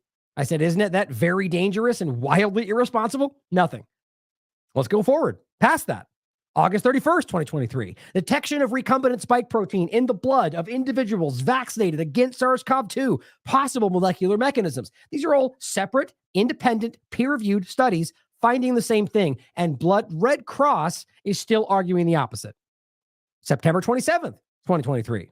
Duration of SARS-CoV-2 mRNA vaccine persistence and factors associated with cardiac involvement in recently vaccinated patients. And it gets into the overall duration of how long it stays in your body. And ultimately, it's talking about people within 30 days. The point is the same general point. It does remain in your body. Actually, I think I will grab that study for that very purpose. Wasn't age stratified, was it? Let me see. No, that's the long-term one. Dang, I forget what the name of that study is. Well, the point was that Dr. Peter McCullough study in regard to, oh wait. There it is. Nice. I don't know how I end up keeping all this stuff in my head, but here is the Wayback Machine version. That's good, actually. Even the current version, it's not, I should actually grab that anyway, because it's not like it's retracted or anything. It's still standing, current, June 2022. Innate immune suppression by SARS-CoV-2. And the point is they list off some important points. mRNA vaccine promotes sustained synthesis. That's self-replicating. That's what that is, spike protein. It continues to make it. So why would that, if the point is if you create this situation where your body is trained to make them and it keeps making them, that's what it's saying. Not that there's just endless mRNA, but that you're being trained to make to spike protein, and then it's a sustained synthesis. So it keeps making them. Why would it stop after 30 days? I mean, I guess it's possible, but the point is it's been shown to go over, and I'll show you some of these last ones, as far as 180 further. So this is, it keeps evolving. The point is this is a problem for the rest of your life, it seems. And they know that, and no one's talking about it. Spike protein's neurotoxic, hey, just like fluoride. But it also says a DNA repair mechanism impairs DNA repair mechanisms. Vaccines potentially cause increased risk to infectious diseases, meaning you get more, you're more susceptible to illness. Codon optimization results in G-rich mRNA that has unpredictable complex effects. Yeah, we see all this already. My point was, after this September 23rd one, I follow up again. And I say, and this is underneath their tweet again. And I say, and we now have another Red Cross. Do you have the courage to finally admit you were wrong? Or are you going to continue hurting people when the evidence is slapping you in the face? How can you be willfully ignorant to the peer-reviewed science? And here's just what it says. I was showing you. These results suggest the vaccines routinely persist up to 30 days from the vaccination, and it can be detected in the heart. All these things they want to run from. And they're actually, by the way, I think I posted the wrong link here. It's like a dead link now. This is the actual link to the study right beneath it, just in case you guys see that. Okay. So before we go past that, I want to make 2 points. It's not just that Red Cross is denying it and running from it and hiding and lying about it. Where's the community notes? People have tagged them. This is 2023. RedCross says community notes. This is very dangerous post by Red Cross. No one cares. Hey, he even tagged Elon Musk. Where's he? No one cares. Isn't it funny how selectively this process works? I guarantee people have tried to post something. It's not there. I did the same thing back in June 13th, 2023. So Vigilant Fox posted this saying, and this is what's interesting. It says, your unvaccinated blood may be far more valuable than you think, which I agree with. And it says, blood banks do not sort blood based on COVID vaccination status. There's no difference between them. Really still pushing that line. So community notes will happily come out on the other side of the argument. But when you can quite literally prove specifically that that statement is false, they don't care. So it's not just Israel, guys. This is not what you think it is. Because a lot of the people that are supporting free speech Elon are the very people that made cut their teeth, as it were, on this conversation around COVID-19. COVID-19, and I've tagged them too. Community notes. I guess you just missed all that inconvenient peer-reviewed science saying otherwise in your extensive fact check. Why am I not surprised? Nothing. And as Lee points out, community notes is nothing but more than wrong think. Exactly. So to finish in general, just make sure you understand that the spike protein that's being produced by these things that ends up in whether it's the mRNA or the lipid nanoparticles holding the mRNA or the spike protein itself in that blood you're giving to children.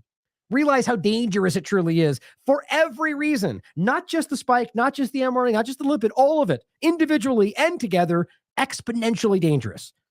Free spike protein in the blood appear to play a role in myocarditis post-COVID vaccine. Shocking. Who would have thought? Seeing as how one of the peer-reviewed studies said it found it directly in the heart.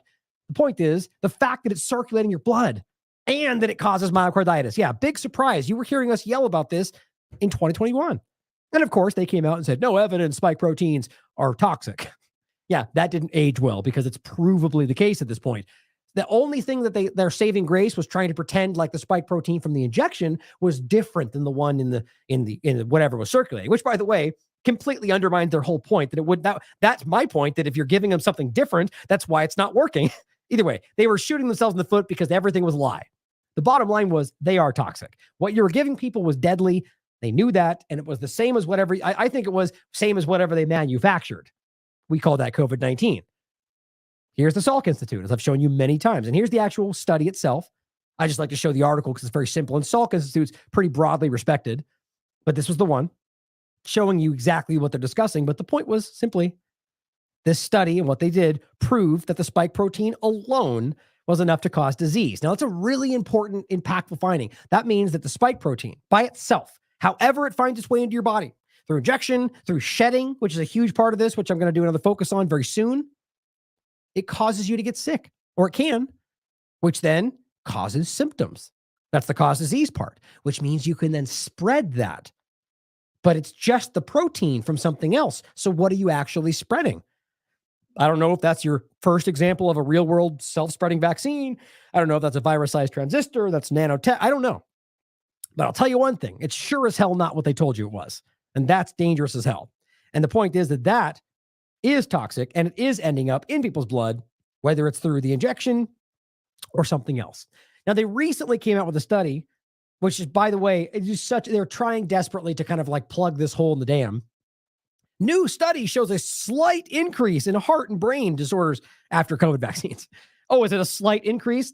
Let's ignore the 45 other peer-reviewed studies that found catastrophic problems because you come up with this new quick flash in the pan study that says, well, actually, as I understand it, it's a huge study, probably one of the most comprehensive. But the point is, which, by the way, should matter. Consider the fact that maybe just this one that's been done bigger just happens to be right. I plan on going through this as I plan on a lot of things that don't happen, but it's just ridiculous to think that all of the body of the evidence it very clearly shows serious risk is all dismissed because the new study, which we know they can manipulate, which everybody acknowledges can be wrong just by as I think Asim Maholcha points out, and a lot of people that are honest about this. At any given moment, somewhere around half the studies out there are wrong.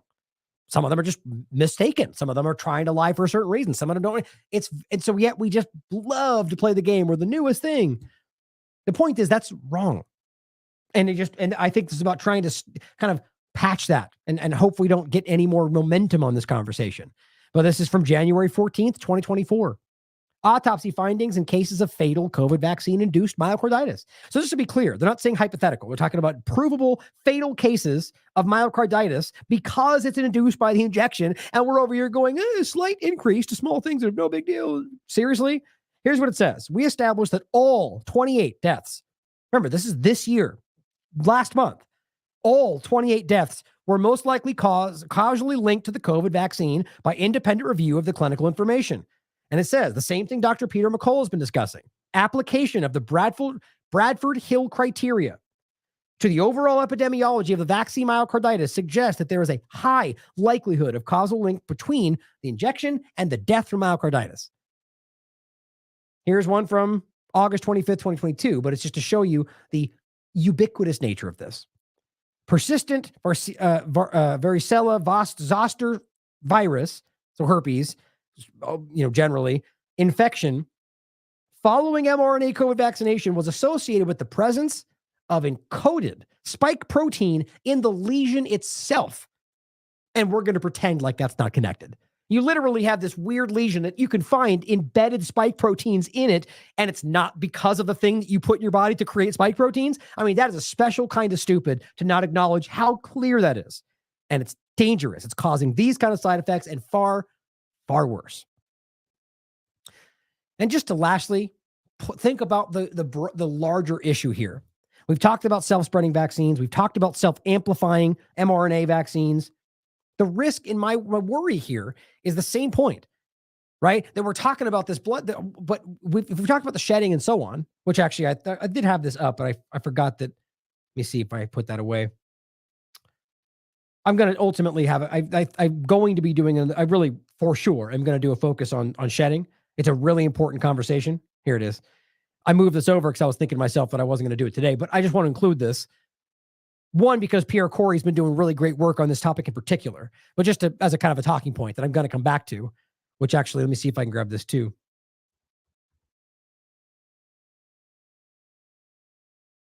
B.G. Warren. Come on, really? That's this is on my older account that was censored.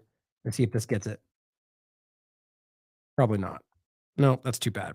Well, so my account I posted about Luigi Warren. Let me see if this pops up here. Oh, by the way,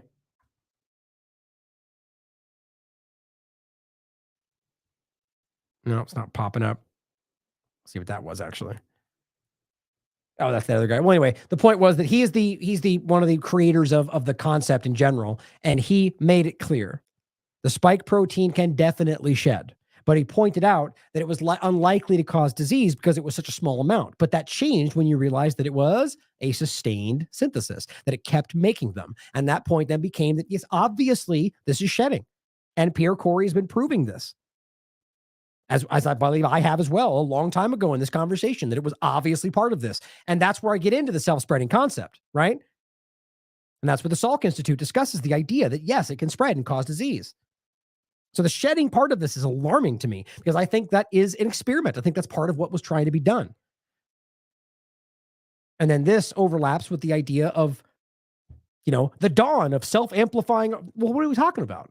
Is the dawn of this when really that was the first example before the one they're currently using? I've talked about that in the beginning. That's now weirdly being presented as the next step. I think it's already happening. But either way, the point is this is happening now. This is February 16th. Japan has apparently released this new thing. It's alarming. It really is. Like the way this is going, knowing what we're dealing with, it seems almost as if this is just to make this ubiquitous to where you can't come back from it. It's in the blood, it's in the donors, everything, and they're all denying the reality. Again, I can't help but feel an overlap to the nanotechnology side of this. I know that that's a worry for me, which I'm sure you can tell. We shouldn't blindly think it, but just be concerned about, because I keep seeing these overlaps to the effort to make this constant and ubiquitous. Let's also not forget the discussion here. Did the U.S. government work on a myocarditis-inducing virus? I knew I was going to grab this.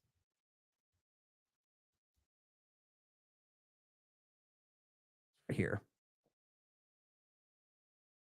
I'll just use that one, but then I always go back to this one first. This is the first one, so you can have it too. The U.S. did, for sure, fund research on, quote, coronavirus-induced myocarditis. That's Ralph Barrick sitting there. University of North Carolina, Chapel Hill, one of the central players in the whole COVID-19 illusion. And the point is that they very clearly did work on trying to create coronavirus-induced myocarditis through rabbits. I mean, I still, every time I say that, I'm like, that is just ridiculous. We're literally watching this coronavirus-inducing myocarditis everywhere, and you don't think that that's part of, this is an experiment. And again, did the U.S. government work on that? Yes. And then work to aerosolize it? Also, yes. In the caves of China, they tried to make this a self-spreading vaccine.